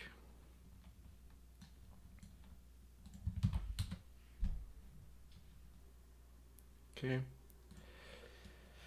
So inside the character portal here, which by the way, if you scroll through the VC text, you'll find links to our Discord server, where we tell each other stories. We try to figure out fun ways to use each other's characters, and we have something called the character portal where you can submit them. So we all are working on something together. Like we all have characters that we kind of keep track of. We keep adapting and making new interesting events happen with them just by smashing us all together into one server. So let's grab an over the shoulder of, let's see, what character makes the most sense for Jeet. We could do Vicky, but I think we're gonna do, let's do is there an OTS of Yona in here? Let's see. All right, so we need to make an OTS for her. This is like an OTS for Nameless, by the way. This backside of her hair here. But to show one that I know that I've already made, that would be for Momo here. So we can put Momo in there, I think. Yes. Okay, so this is an over the shoulder right here. You will use this as your character reference with a description of your character. Keeping in mind that the more specific you get into certain details, the more likely it will turn the character to the face camera. So we want to be a bit selective here. But what I'm going to do is I'm going to copy Momo's OTS here, and I'm going to now rerun this prompt here. We'll hit use, and then Grand Theft Auto Vice City. I'm now going to paste Momo into here and then select her as a character reference. Okay. And right now we don't see any character in our results. This is one of the reasons I try to run prompts like iteratively, where I'll run a prompt as just a style reference or just as a character reference, see what I get, and see what changes when I get to the next step, okay? So at least for this here, what we want to do is we're gonna start with a let's do a screenshot. Let's say a screenshot from Grand Theft Auto. And that way it encourages that the character is going to be in the middle of the bottom of the screen, and we'll just see how much of the character reference dominates the result. Because character referencing is one of the most powerful parameters that is currently in Midjourney. So it is you can see just how much it pulls you in towards the character, and now we're going to have to rely on zooming out and all that in order to bring the character back into the center of the screen. But you could also see that it preserves the perspective of our over the shoulder as well. This is pretty amazing if you are really looking for this particular shot. You know, a character is looking out at the horizon, looking out at the sunset, that kind of thing. It's awesome for that. What did you send here? Going past the GTA Momo's corruption arc. Ah, shit, here we go again. It's totally this meme. Right.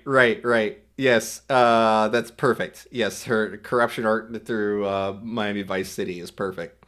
So if you wanted to copy this here, right, we could actually take this GIF, copy the GIF, because yes, you can use GIFs, but we're going to need to grab the actual link to the GIF. So we copy image address, and now I'm going to go into the editor here. And let's go ahead and set that as a, we could use it as a style reference as well. But look at that. It even plays inside of the little video here. And the thing about this is that the GIF will only use the first frame of the GIF. I wish there was a way to basically say randomize the frame. Because sometimes I'm like, there's a cool like anime action sequence that I want to reference, but it's maybe the middle, like the 28th out of 40 frames or whatever. I want to use that frame instead of another one. It would be nice to be able to have a button that just said randomly select the frame from the GIF as opposed to using only the first one. But we can use this to kind of guide the result here. If we use it as just an image prompt, it's going to blur a lot of details to merge it and make it look like exactly like this GIF in terms of the color palette and such. So let's instead use this as a style reference as well. Yeah, let's just use that as a style reference, and then try to bring this out to be about here. And I'm curious if it's able to recreate at least some of the at least some of the composition that's here, because we're basically trying to mimic that but mirrored. Okay, so let's hit submit on this. And then we'll check out VC Create, see what you guys are up to in there.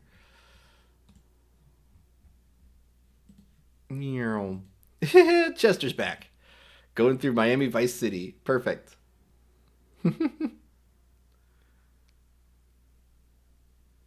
I do really like this one, the designer. I think it's just a neat shot. Yes, the classic GTA back of the head angle. That's awesome.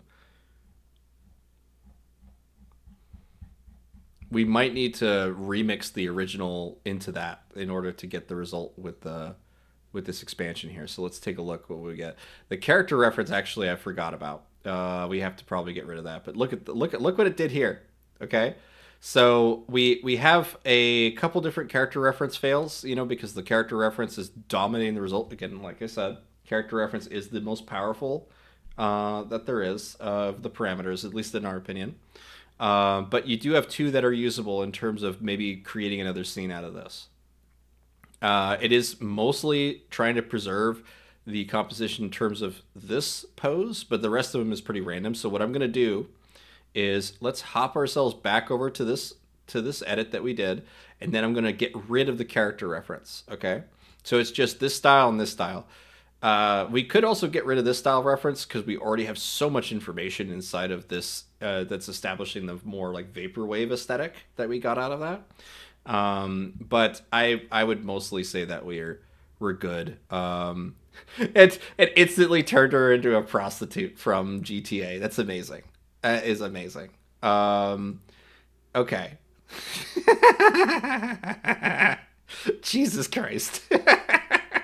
So if you want to go even farther with that, you could just highlight what's wrong in terms of like she shouldn't be so pale if she's like, yeah, right. Oh my God, no, right? Yeah, we're going there. Then let's submit here.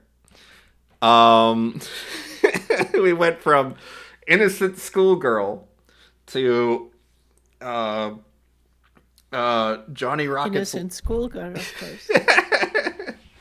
course. Johnny Rocket's lot lady. Let's go. Let's see here. There we go. Look at that.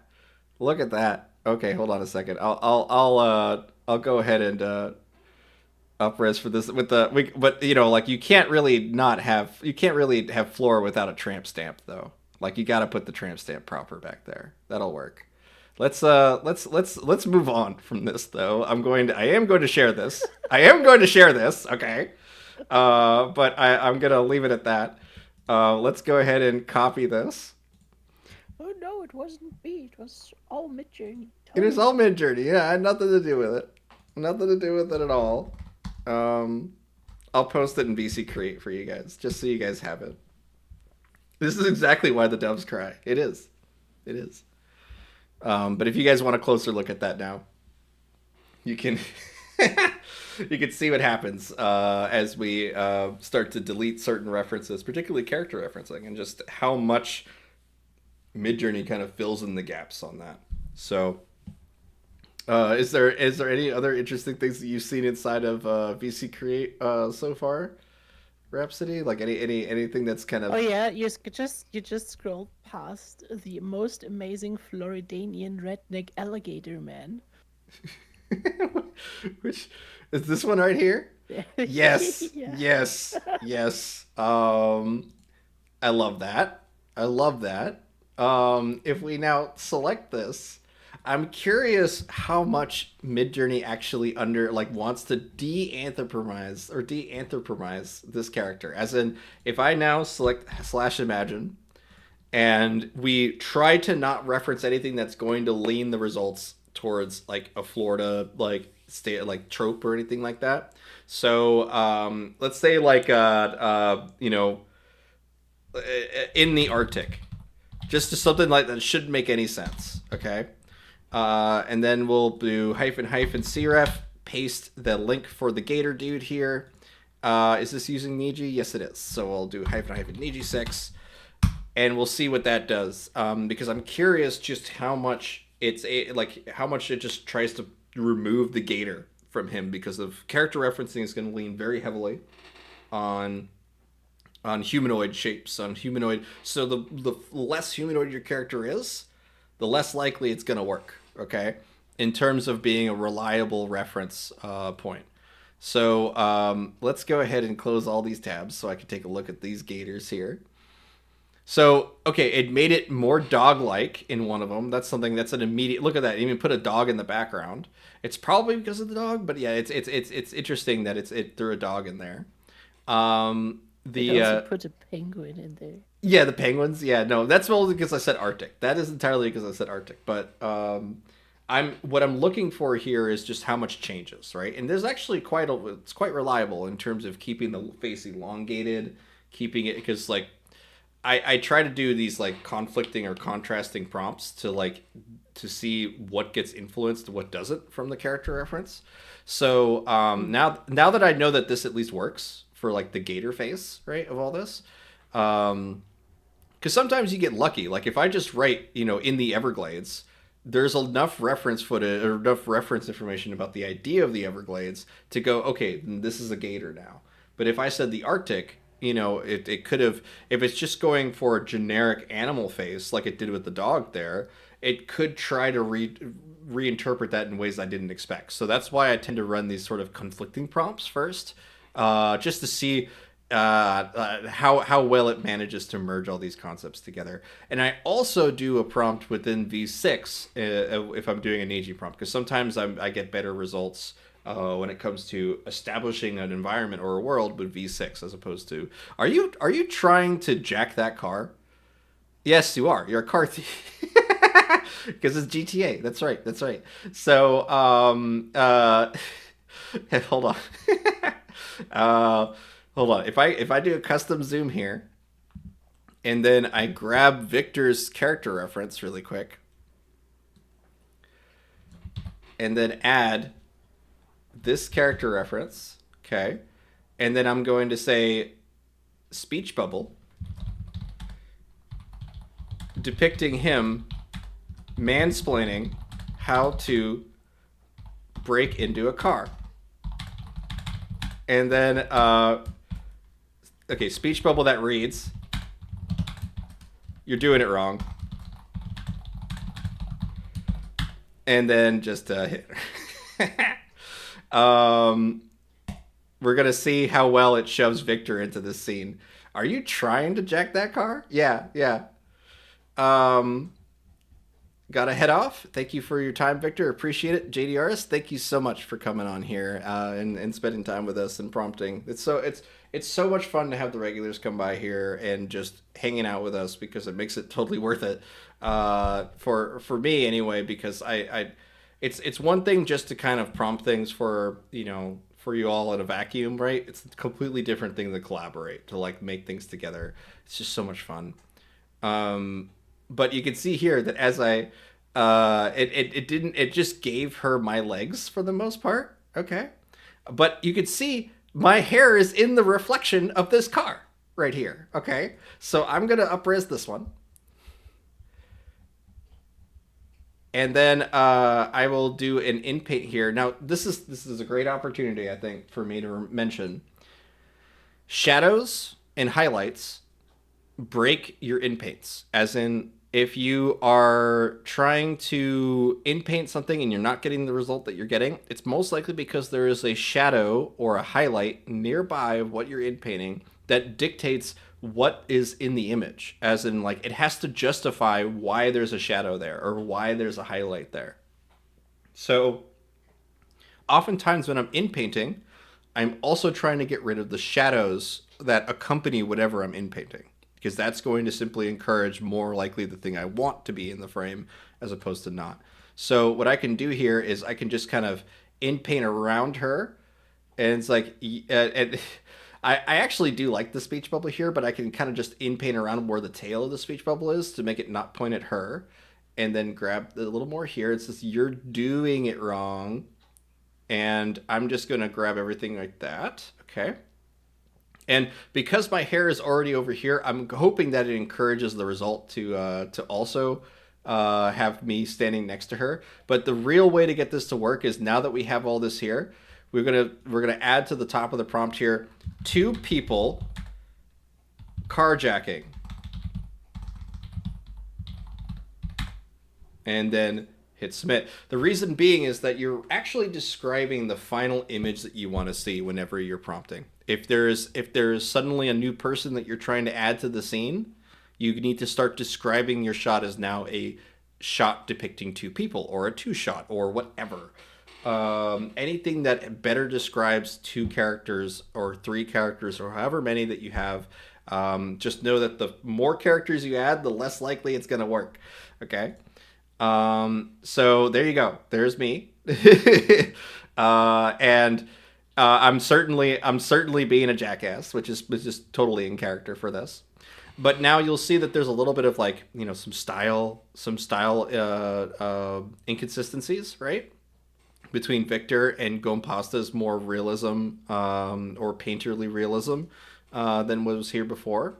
We can actually now copy this entire prompt, and we have two choices here. We can either do a variation subtle, probably a variation strong will be better. It'll change the shot, but we can prompt the entire scene here, and if I include the character reference, they're both going to become Victor.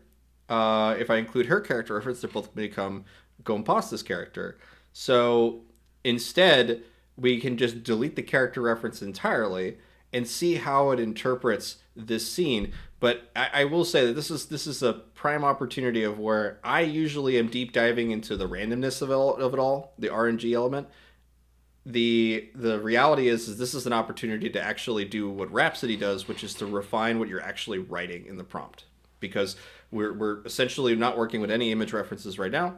Everything that we write in the prompt is going to be, in it. Does this mean you can't prompt the yes? But let's let's go ahead and set two people carjacking, speech bubble that reads. So we're going to set two people carjacking. One person is a cat girl.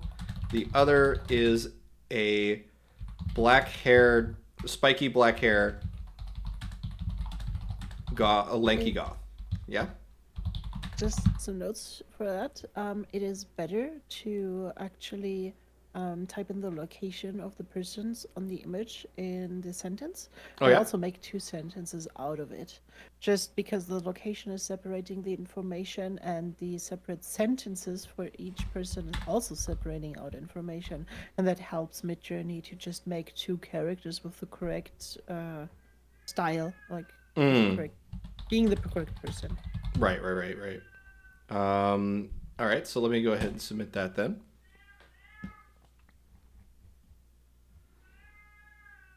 Oh, my little old lady cat's screaming. I don't know if you guys can hear that. Only when you're talking. Only when I'm talking, that makes sense.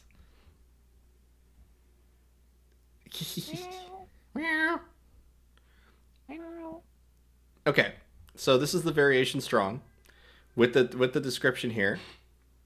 And I will say that the scene makes more sense in terms of how the characters are interacting with each other, right? I would say that Gompasta's character is no longer carjacking and more like on the hood of the car for the most part here. But it does let you be able to start to guide the results using your previous image as the variation or the remix of it. So yeah, it's in terms of coming back here, I'm going to actually copy that prompt, and we'll do a variation subtle next. So see if that had improved anything in terms of trying to unify these styles, which is what usually what I'm using the variation buttons for, is to kind of bring in or clean up the entire shot, so that it's not like I'm going in and refining details. I'm making a new starting point for that image that I'm working on. I oftentimes use it as a frustrated redo than anything else. But we are definitely getting more of a unified style here. I like this one a lot more. And even though the anatomy is all wonky and weird, that's fine. Because this is the part where now that we have a unified style in here, I can come in and hit... we just need to grab Victor really quick. His character reference. Paste the character reference, because remember we deleted it before, and now I'm just gonna in-paint everything that's wrong. Everything that doesn't match Victor will go into here. And that's the thing. When I say everything that doesn't match, it doesn't necessarily mean everything. It just means that I want to have enough room for Midjourney to kind of have flexibility for how Victor is posed in this shape, but I also want him to like be within proportion, which means I'm oftentimes preserving the size of the face or the size of the body on the first in paint, and then fixing the last part of that result afterward. So I'll go ahead and paste Victor into here with this. And yes, Chester in GTA Vice City in the original art style. Oh, it looks so good. I love this. Good job, Lex. So let's see. We got another remix here. Okay. This is a remix strong. Perfect. Yeah, you can see that you're definitely getting where I was kind of going with, where you can have two characters arguing with each other believably in the same style by using the variations. So that's really cool. All right, so we have the in-painted Victor here. That works pretty good. Let's go ahead and select the first one here. And now I got to grab Gompasta's character. Let's see where... This is also an instance where I use variation strong and then leave the character reference for like Gompasta's character or Victor's character, because it allows me to in-paint the other one later. Like, for example, if we were like, oh, their pants are similarly enough in shape, we can just in-paint the top half of the second Victor to be Gompasta's character. That helps a lot for the Sage comics because they're both wearing business suits, so I just locate the tie, and then I in-paint around the tie to switch characters. So let's go ahead and grab... it's a text prompt spell. Okay. That's right. That's where I got thrown off with your character a little bit there. Let's see here. Two people cover one. Okay, so I need to find your original then. Just a second. I'm just jumping through old prompts here. There we go. Okay. Got it. Here, she's a text prompt only, which might come in handy for this. Oh no, what do you got? What are you guys doing? What do you get? Nope. Okay, all right. Let's go ahead and move on. I'm going to grab everything from their hair, hand, everything here. Let's just get rid of almost everything from this girl except for parts of her face here. I like to use the face a lot because it really sets the aspect ratio for the rest of the scene. Okay. But I'm going to go ahead and let's just select all that. Sure.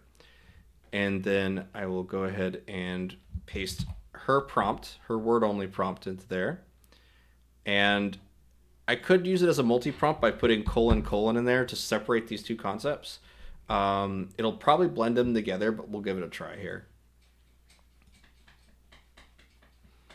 And she's going to need her glasses, so that in-paint may not work either. I thought this was Patrick Swayze. I see where this is going, and I don't like where it's going. Oh, whoops! I forgot to remove my C-ref, so it made a Victor Catgirl there. Hold on a second. So you can see by leaving the C-ref in there, I accidentally made a second Victor, which is like the same thing as if I would have just run a variation strong on this. So let's pop back up here, vary region, and then I'm going to now remove the character reference entirely.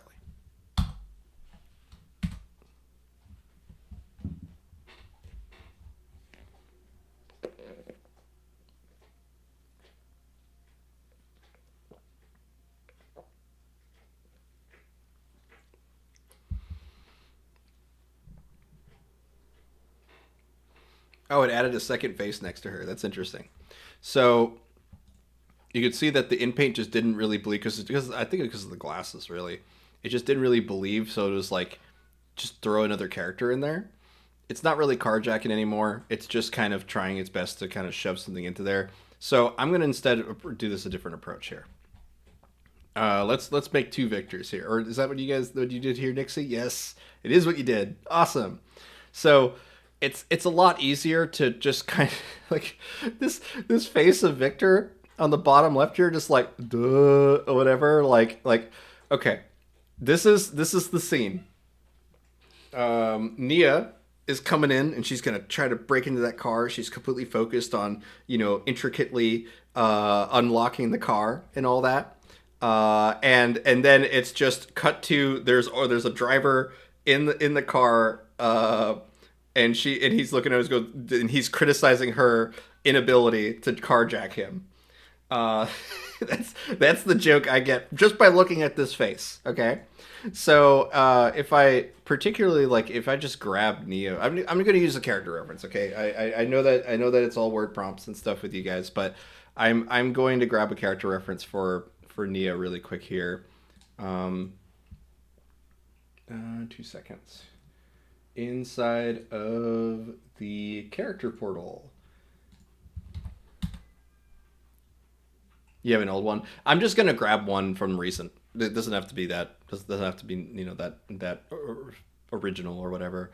So let's go ahead and do Nia here, so we can search for her.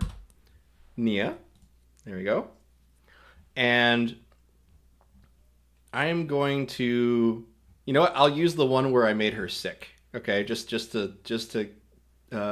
Oh no, that's from you guys, right? Oh, it's from you. Okay, yes. I remember there was one where I made her a little different too. Was that okay? I'll just use this one. This one's just one image. This is perfect. This will work perfect. Copy image. And now, now that we have this variation strong that has, two shots of Victor in it, I'm just gonna get rid of the one I don't like, which is the big one here.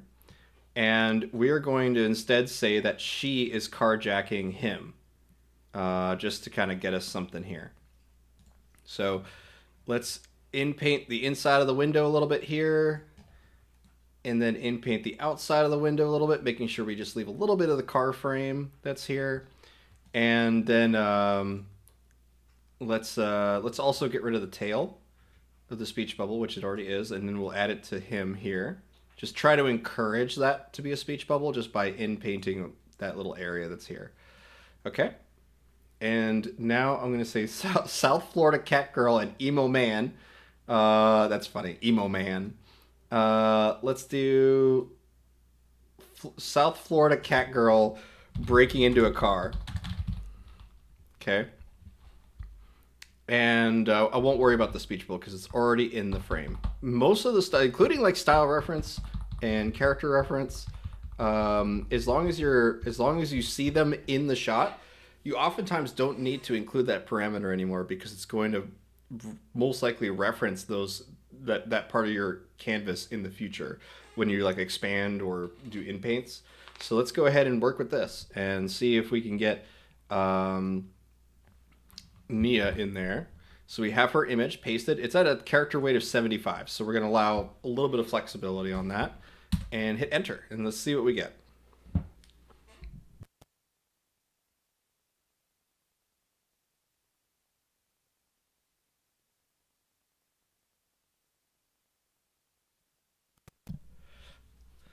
I feel like we're going to have the Archer gif of phrasing on speed dial for you guys. Okay, so this is a great example of where we want to swap back over to there you go. Thank you for that. I appreciate it. Thank you, Agent. You could see character referencing is so powerful that it's dominating the result to such an extent that we are referring to this image. We could get away with dropping the character weight to 0, but it will lose the character for the most part. It may get her within proportion to Victor in the car, but what's going to be better is to use the word only prompt that Gompasta provided with her character here, which is a white messy hair, red eyes, red glasses, wearing a blue hoodie over a yellow shirt. And we're going to make sure it still says Cat Girl in there. But otherwise, we will ditch the character reference for now, and then we'll use the character reference to clean up the results here. South Florida Cat Girl breaking into a car. And then there's all that text. Copy the character reference for later. And we're going to hit enter. My wife came in the door while you were talking about emos, cat girls, and carjacking, and she said, "Oh, Victor," and that explained it all. Yeah, Florida. Welcome to Florida.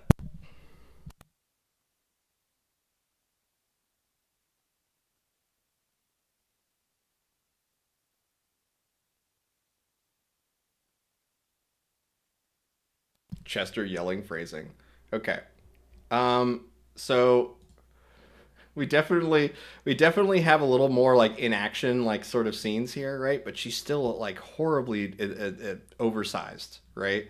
I do know how I would fix this with the new editor, which is to crunch down the cropping until she properly makes it. Do I really want to show you guys that? Do I want to do that right now? Okay, yeah, I'll do it. I'll do it.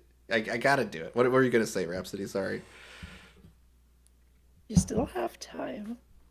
Still have time? I think so. Well, Oh yeah, yeah. No, I I don't know do. when you want to end the stream today, but Probably in like half an hour. Probably in half an hour we'll start the Yeah. after party if that sounds good to you. totally. I'm actually getting super tired. I'm just noticing that traveling over the last days has taken its toll. I bet. I bet it have not has. yet recovered. That hotel you stayed in was super swanky though. Oh God, yes. Don't get me started on that one. I will not stop talking about it. Yeah, I hear that. Like, it was the first time somebody, like, that a hotel asked me to get my car for me. Like, Didn't they ask you what kind of pillows you wanted? that too. They had a selection of 6 different kinds of pillows that I could order to my room if I wanted to. Wicked. Yeah, absolutely. Like, I never felt so much like a rock star before. Yeah, it is a super duper fancy. You're doing it wrong. Yeah, Bigfoot. Is that a Bigfoot talking to Bigfoot at the Bigfoot convention? Yes, 6 different kinds of pillows. I only know two, hard or soft. All right, so this is how I would fix this, at least for me with the editor here. I'll come down and I'll actually crop it down to where I want the character's max head height to be. Okay, and then I'll in-paint the character again. Okay. So let's go for this. I won't even worry about the mirror for the car. Go for that. We got to in-paint a little bit of the inside of the car too. Okay. And then South Florida cat girl breaking into car, and I'll just go ahead and hit submit on that.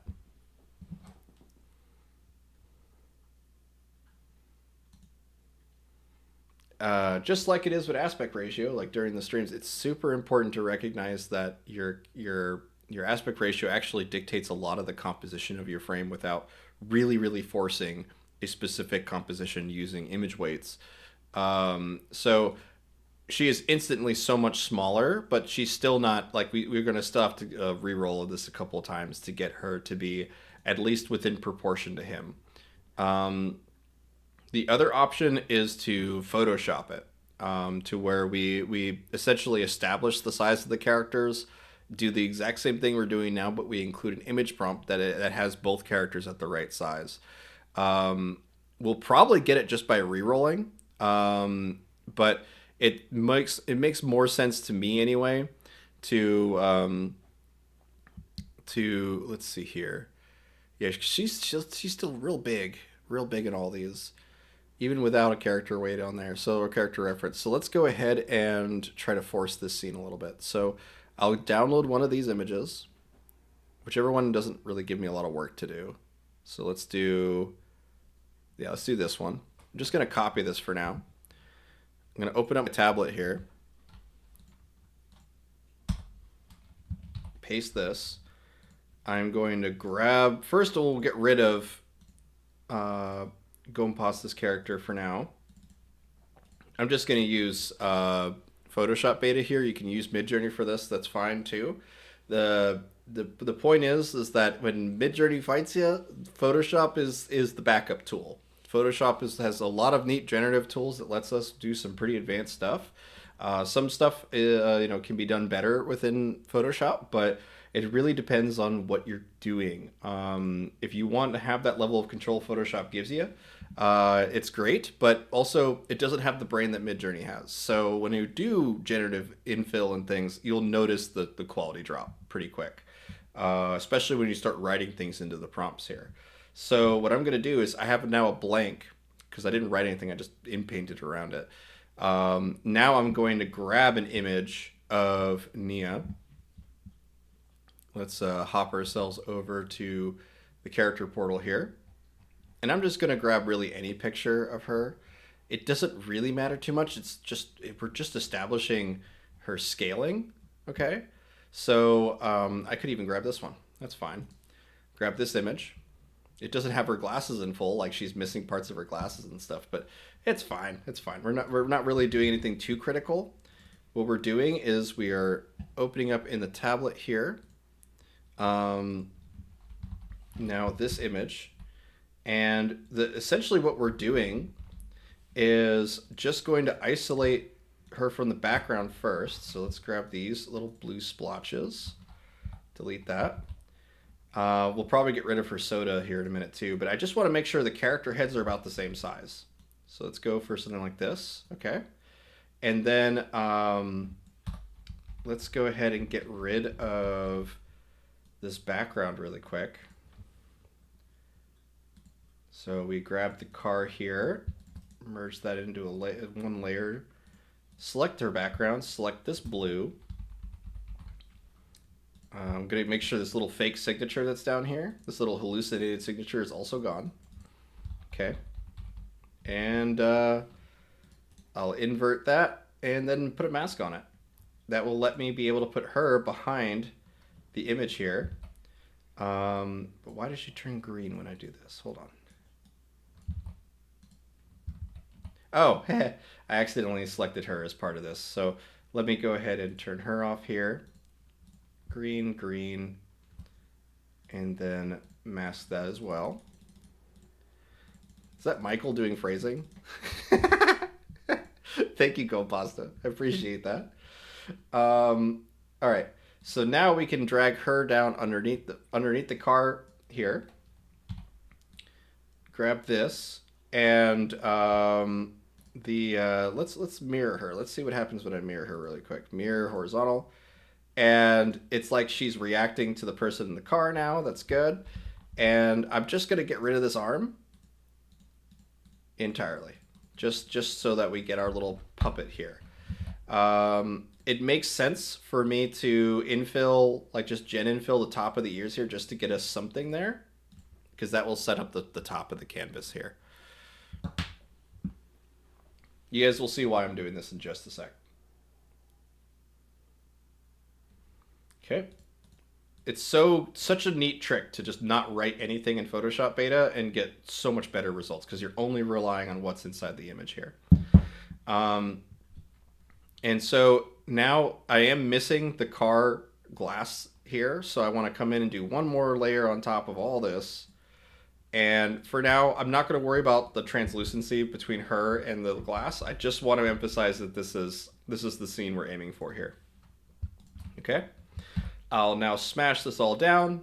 I will grab this as a image for me to use in Midjourney. Let's hop ourselves over to Midjourney. And inside of this edit that we did here, okay, let's go for the most recent. No, that's right. We got to go back to Midjourney here. There we go. My bad. We'll go to Edit, and then view our history here. View all. Oh, that's right. I made it with the traditional editor. Okay. So we'll just do it in this one. Okay. So I just got to select one of these. Which one did I select before? Does it not save that? Okay. That's fine. Let's just go for this one. And then I will inpaint everything like we had before. Inpaint her out. But here's the big difference, guys. Like here's the main reason I just told you to do all that Photoshop stuff, okay? It's because we are going to include that as a image prompt now because before she wasn't showing up to scale or anything like that. We're basically just going to try to say, all right, we want her in this position right here. Okay. So I will paste now this image that we just constructed in Photoshop, and I will leave that as an image weight. So this is essentially going to let us be able to now use a new parameter called image weight, IW, to control how much that image influences the result. So I'm going to set that pretty high to 2.5. The max is 3. I'll hit submit on that. And what this is going to try to do is to try to preserve that image weight as much as possible. So we'll see what this does. And by setting the scale for her, using the image weight, look at that. Just compare the differences here. I'm going to zoom in so you guys can see this a little bit more easily. Compare the differences here. She is randomly scaled and not looking anywhere on any of these results, okay?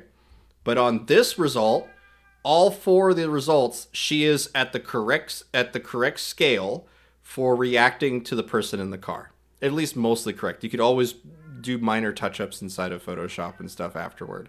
But look, compare this, where she is massive and you know, not seemingly in the same scene, to this, or this, especially this, because they are now in the same scene at similar scales. So this is a crazy useful tool to be able to just pull out an image weight as you need it to guide the result that you have. I use this all the time when I get stuck in a corner like this, and I want to craft the whole scene better. I will just do it in Photoshop, but very loosely. I mean, you compare what we had in Photoshop right here to the result. It does a great job merging these ideas. So Yeah, and your Photoshop result is, of course, it's very detailed. It's very exact. It doesn't even need to be that way. You could have just like I could have drawn stick figures next to the car, even with a different background color. The most important thing I noticed is like sizing and perspective, like location in the image, and how much negative space you're incredibly giving. useful. Yeah, how much negative Yeah. space you provide is really, really key.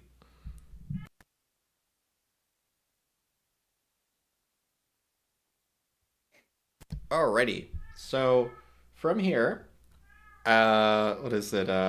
My cat is screaming for food, so I will have to feed her in a minute. But I wanted to take some time just to say thank you guys so much for joining the stream here today. We got about another 20 minutes or so from the normal schedule here. But if there's any projects you guys want to kind of like talk about, anything that you've had trouble with or anything, feel free to talk about it inside of VC Text, and we will do a quick exploration of that. If not, you can join the after party, where on our Gnarly Studio server, you're allowed to jump on the stage and speak with us directly. All hang out and talk and work together on whatever projects you're doing. It's a lot more equal opportunity when it comes to everyone being able to speak, especially. But that we do that on the Gnarly Studio server. Thank you so much for linking that, Kiki. Kiki just linked it inside of VC Text for you guys. So would love to see you there. It also lets you keep updated on everything we got going on. So we do have a plan for eventually printing zines, as well as trying to find new venues for our comics. So I want to be able to break out into print media. It would be really ironic, in my opinion, to be like the big AI guy or whatever, and just turn around and be like, nope, we're going back to print media. Let's go. We have a whole artist community on Discord, and many of them are not the biggest fans of AI. And the joke right now is that we're going to go back to web rings. We're just going to go back to building our own websites and linking to each other's web rings and completely ditching. we all want to ditch social media, but we can't. We just can't. But many of us envy the idea, though. I really want to do that. I love web rings. Yes. We bringing that back would be great. But what are your thoughts? Decentralized social media is the next step, I think. Mm-hmm. Like all the Fediverse stuff. I would do a platform where everybody could just like install their own website or something, and yeah, basically follow and friend other websites and have no big company in the back Yeah. controlling that. So. I reminded by Snoopy, who's no longer here tonight, but Snoopy had the NeoCities. They have a NeoCities website. Whenever I click on his links, I'm like brought back in time to the early 2000s, late 90s. It's so much fun. I think we should all just build NeoCities.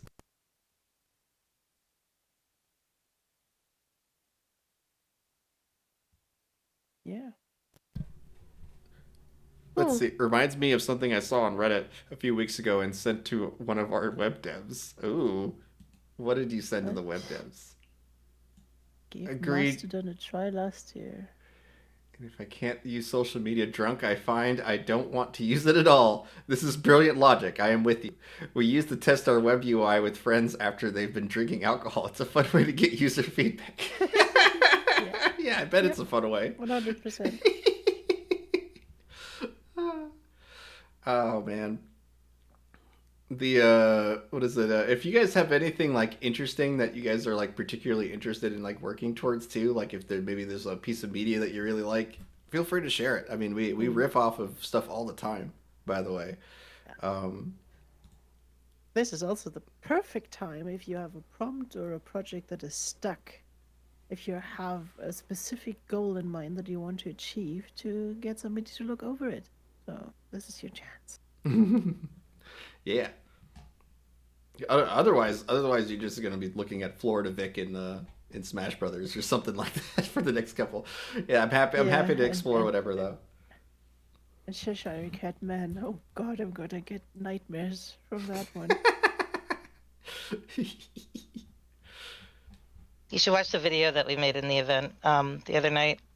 Oh guys, yeah. in the chat, if you guys get a chance. This one? It's really okay. Yeah, it was fun. It was really fun time, and we're doing that on on Thursdays now. So my audio will not play through here. I don't think.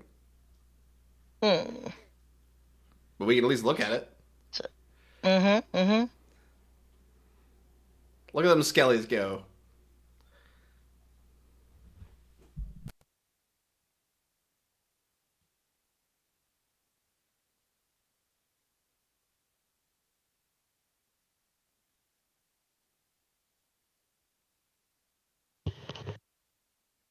We had a big we had a bunch of people. We all wrote we wrote the song together. We thought about the theme together. We picked the genre together democratically, and then we all prompt with the same srefs and p codes. Like we put together a group of them, and everyone prompts the pictures, and then I'm mostly the one animating them because I have an unlimited account, but and then I put it together. But like the faster we get at doing this, eventually people will be assisting me while I lay them out on the video editing track. But it was really fun, and the song is a banger. If you guys like pirate sea shanties and industrial music, feel free to watch that video. It's really good.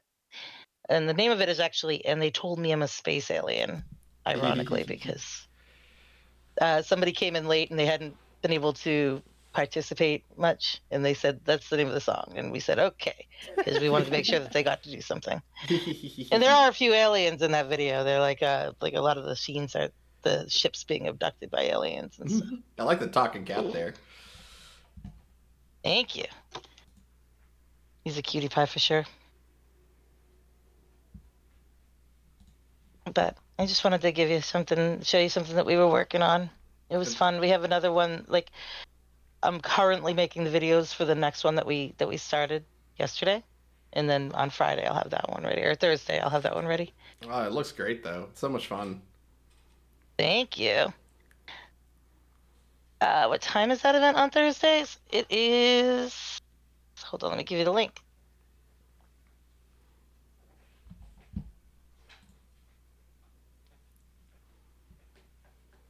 It starts at, I believe, 6 on Thursdays, but let me, because we're probably different time zones, let me give you just the links. That way you can see. I saw Nameless. Yeah, I saw Nameless.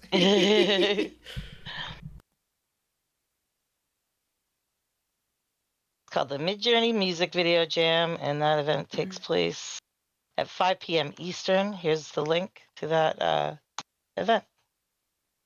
It was really There's fun. so Oh, thank much you. going on the server now. Oh yeah. It's amazing, but I sadly don't have the time to participate everywhere. Oh yeah. Oof. But I want to. It's like all really great stuff that you're doing now. Yeah. I hope you guys get a chance to listen to the song. Yeah. It's. I mean, I'm listening to it while you're talking here. It's just not being broadcast. Oh, you can hear it? I can hear it, but I Same, can't. me But I. too. Yeah. That the. What is it? What is it? Was it actually playing the audio? No, I didn't hear it. not over the stream. That's what I thought. Okay. Yeah. It's all good. Very cool. I would definitely. It's Emo Man, the front cover, comic book front cover depicting a superhero wearing a goth supersuit in large stylized goth letters. Emo Man in the top. Nice. So goofy. So goofy. Yes, this is a very creepy image. You're 100% right about that, Rhapsody. Oh, scroll down further. It Oh gets no. worse. Oh no. No. No. Or does it get better? That's what Lux. Yes. My brain doesn't like where it's going. Yeah. Yeah, I don't like that at Nope, all. definitely worse. Definitely worse, and it just keeps getting worse. Oh my. Yeah. Well, I don't know what's happening to his neck here, but it's fascinating.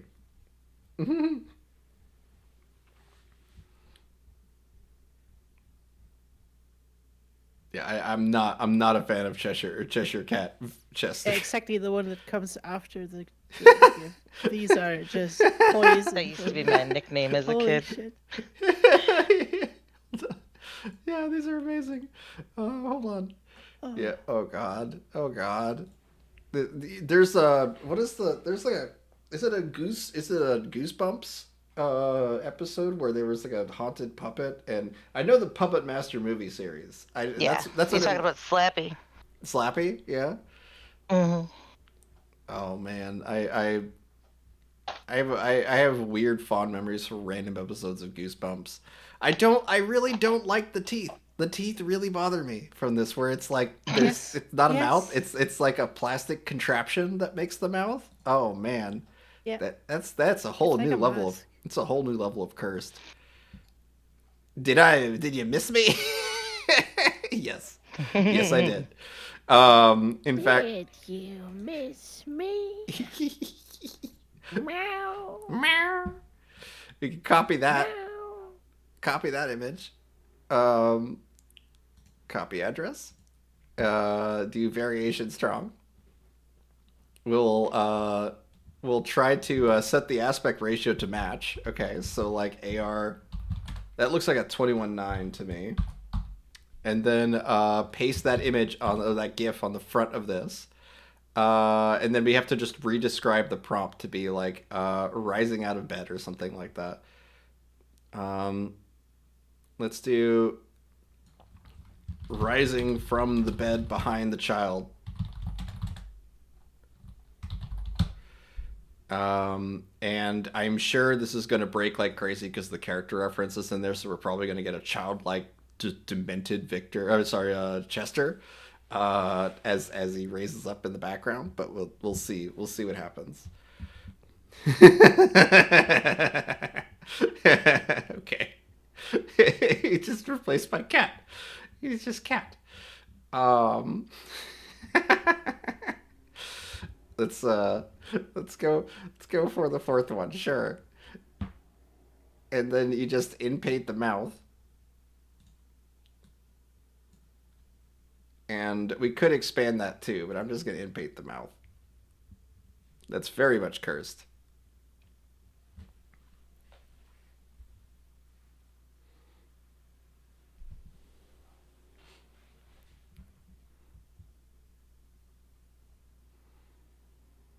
There you go. Yeah.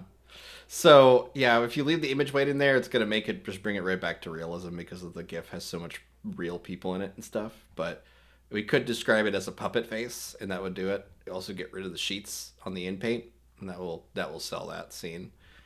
Um, okay.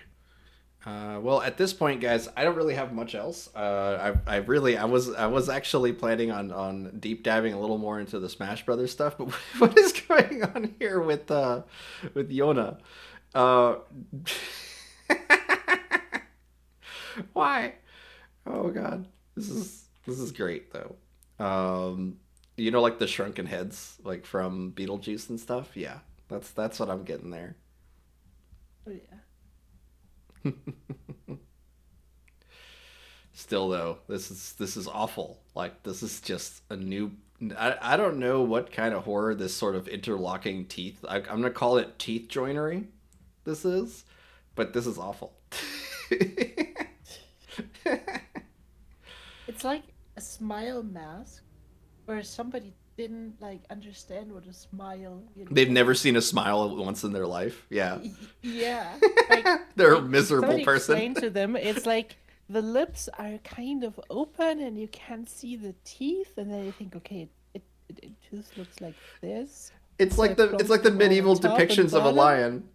Like Yeah, you know what yeah, I'm talking about. exactly. Yeah, so medieval lion taxidermy, and it's awful. Taxidermy. There it is. If you're not familiar with what happened, is that a lot of times those animals were killed and they were stuffed like not in the countries that they were from, right? So there's a famous statue of Leo, and I that see. this is a description. This is a description that was given of what a lion looks like, and then the taxidermist had to follow the description. So he has no idea. It's like there's a whole story to it, but it is a like that was once a real lion. Oh yeah. So yeah, Poor animal. yeah, this is a normal lion. I don't This is know a what you normal mean. lion. You tried. You did try. You very much tried, Nicole.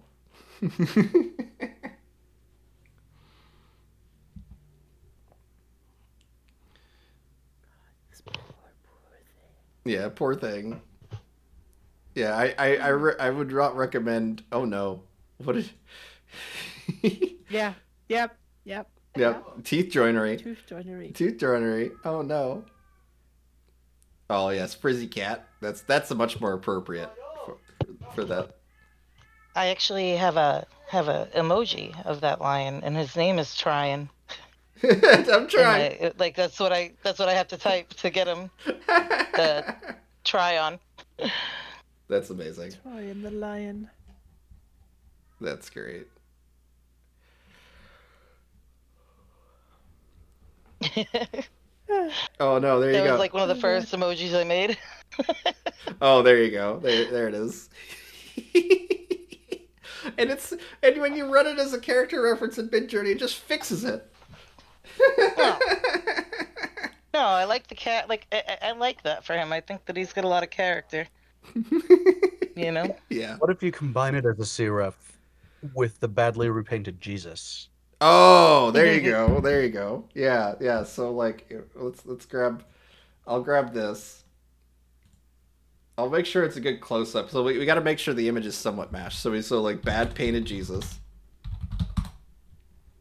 Okay. I want only a single image. I don't want to do it. Yeah. We'll just grab this one. All right. And for now, I'm just gonna paste that into Discord so we get a link for it. And then we also need the lion. So let's see what images you guys are using. Okay, yes, that one. That one's fine. And let's go ahead and combine these two. So do you recommend that we try to do this one, the Jesus painting as the style reference, or Honestly, I'd probably do a permutation with all the weird variations. yeah, just a shotgun approach?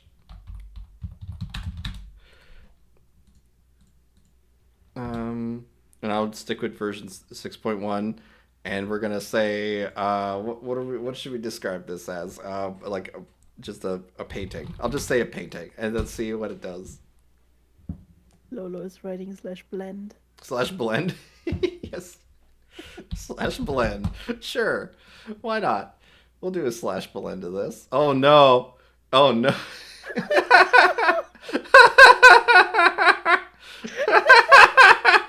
That's such a happy lion. Yeah, he looks so... He's so happy. It kind of reminds me of the sloth from... Oh, from Zootopia. Zootopia. Yeah, he's a very happy sloth. Sloth lion. Yeah, yeah, exactly. That's the face Lolo suit. Yes. Oh god. Now I just combined those two characters together. See, this is why it's a rabbit hole, guys. It really is. So when we did it as a character reference, style reference, this is what came out. Just kind of like claymation, just like clay sculptures. But with just doing a blend, which is what iTrollFree did here, it's so much better. It's the same thing as if I included these two images. It's just not writing a prompt. You're just blending the two images together. Okay, so now that we have this, okay, let's copy this. And then I'm going to write, we could do this with the just the derpy face one too, but I'm going to do Lion King animated film AR32 or 16:9, and then serif. And then use that as a serif, right? Exactly. So let's see if we can get the. We can even take one of the scenes from the original Lion. Like it's got to be the original Lion King, by the way. Like if you do the live action one, I'm disappointed in you. But it's got to be. Yes, exactly. We could use that scene. I think we should probably stick with the Demented one. Let me double back a little bit. Let's grab this one. And you can see it definitely over beautifies it makes it like grabs a couple of famous scenes from it, but I'm going to include this as a character reference, but now I'm going to do Lion King animated movie. Oops, not video. Images. And let's grab... Oh, that's going to be like the sequels. Okay, weird. Let's do... Is it 1994? Okay. I haven't done a Lion King comic yet. I should probably reference Lion King at some point. All right, now we do screenshot. Okay.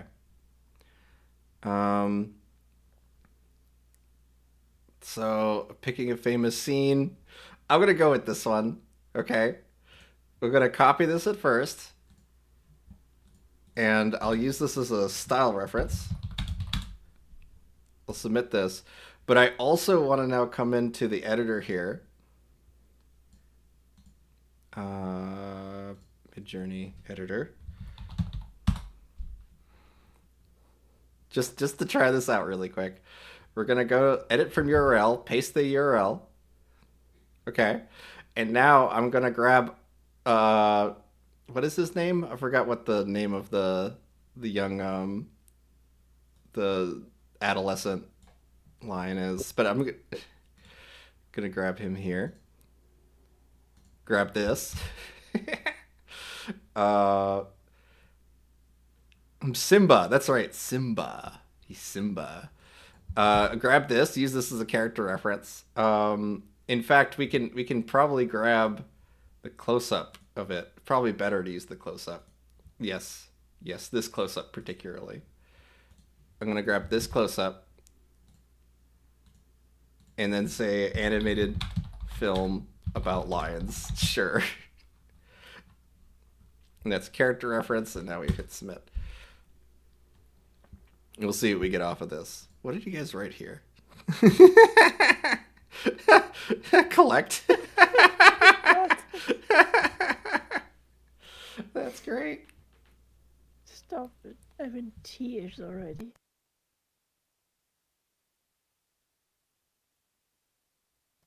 Oh my god, Ancient. Yes. Oh no. Oh no, look what it did with mine. It just did a horrible Photoshop job.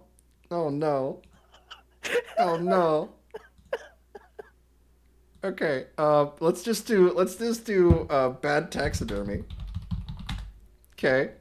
And then I'm going to let's Maybe do we choose a Niji. character weight. Yeah, well, I want to keep as much derp as possible, but like let's yeah, I'll drop the character weight a little bit. Let's do bad taxidermy,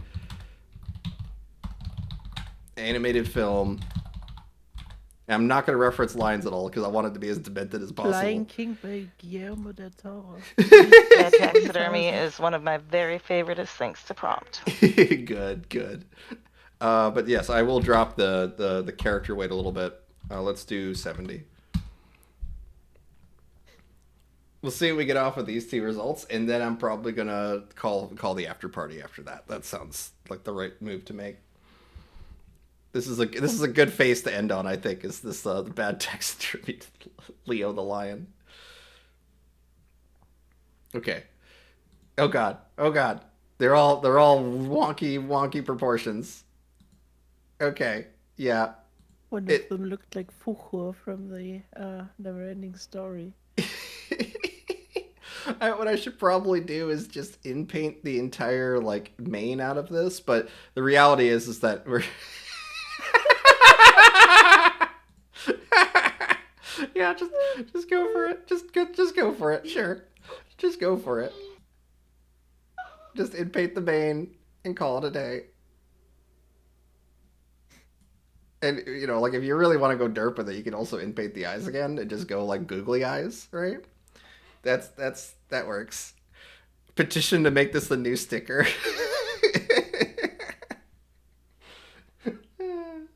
So silly. I reject it. Yes. Remind me on Monday. Yes, a Midjourney wide 20 million user is gonna get Leo the Derpy Lion as an accessible emoji. I mean, on Midjourney you can do it. I mean, why not? See, look at this. You gotta remind you of some of the absurd stickers we have here. That is true. Like this one is from me shitposting at one point, and it was just a thing in the background. Harold. Just Harold. Oh, great. Okay, guys. I think this is a good stopping point for the stream for today. We are going to have the after party on the Gnarly Studios server.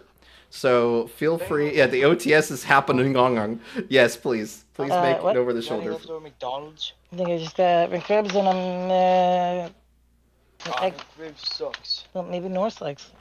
No, say McRibs. Did you hear about McRibs? Yes, we heard about Sorry. McRibs. No, you're good. Enjoy your McRibs. I tried to mute myself, but I unmuted myself.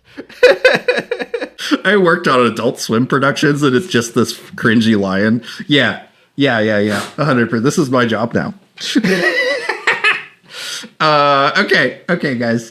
Feel free to join the Gnarly Studios server. We're gonna jump on there, do an after party where you can jump on the stage and talk with us. I would love to see you. Thank you so much to all the regulars who hung out, especially the guys who stuck around the entire stream. That is awesome. We don't expect you to do that every time. Thank you so much for doing it. Thank you for your time, Victor. See you next week. Yeah, thank you, Nixie. Appreciate it. Well, I want to see all the cursed lions that come out of this. That'll be hilarious. Curtin, thank you so much.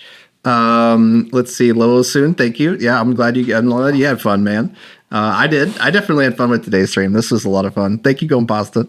I'll see you guys over on the Gnarly Studios server. My dog's got to go pee first. I'm gonna link that right away. Thank you so much for that, Rhapsody.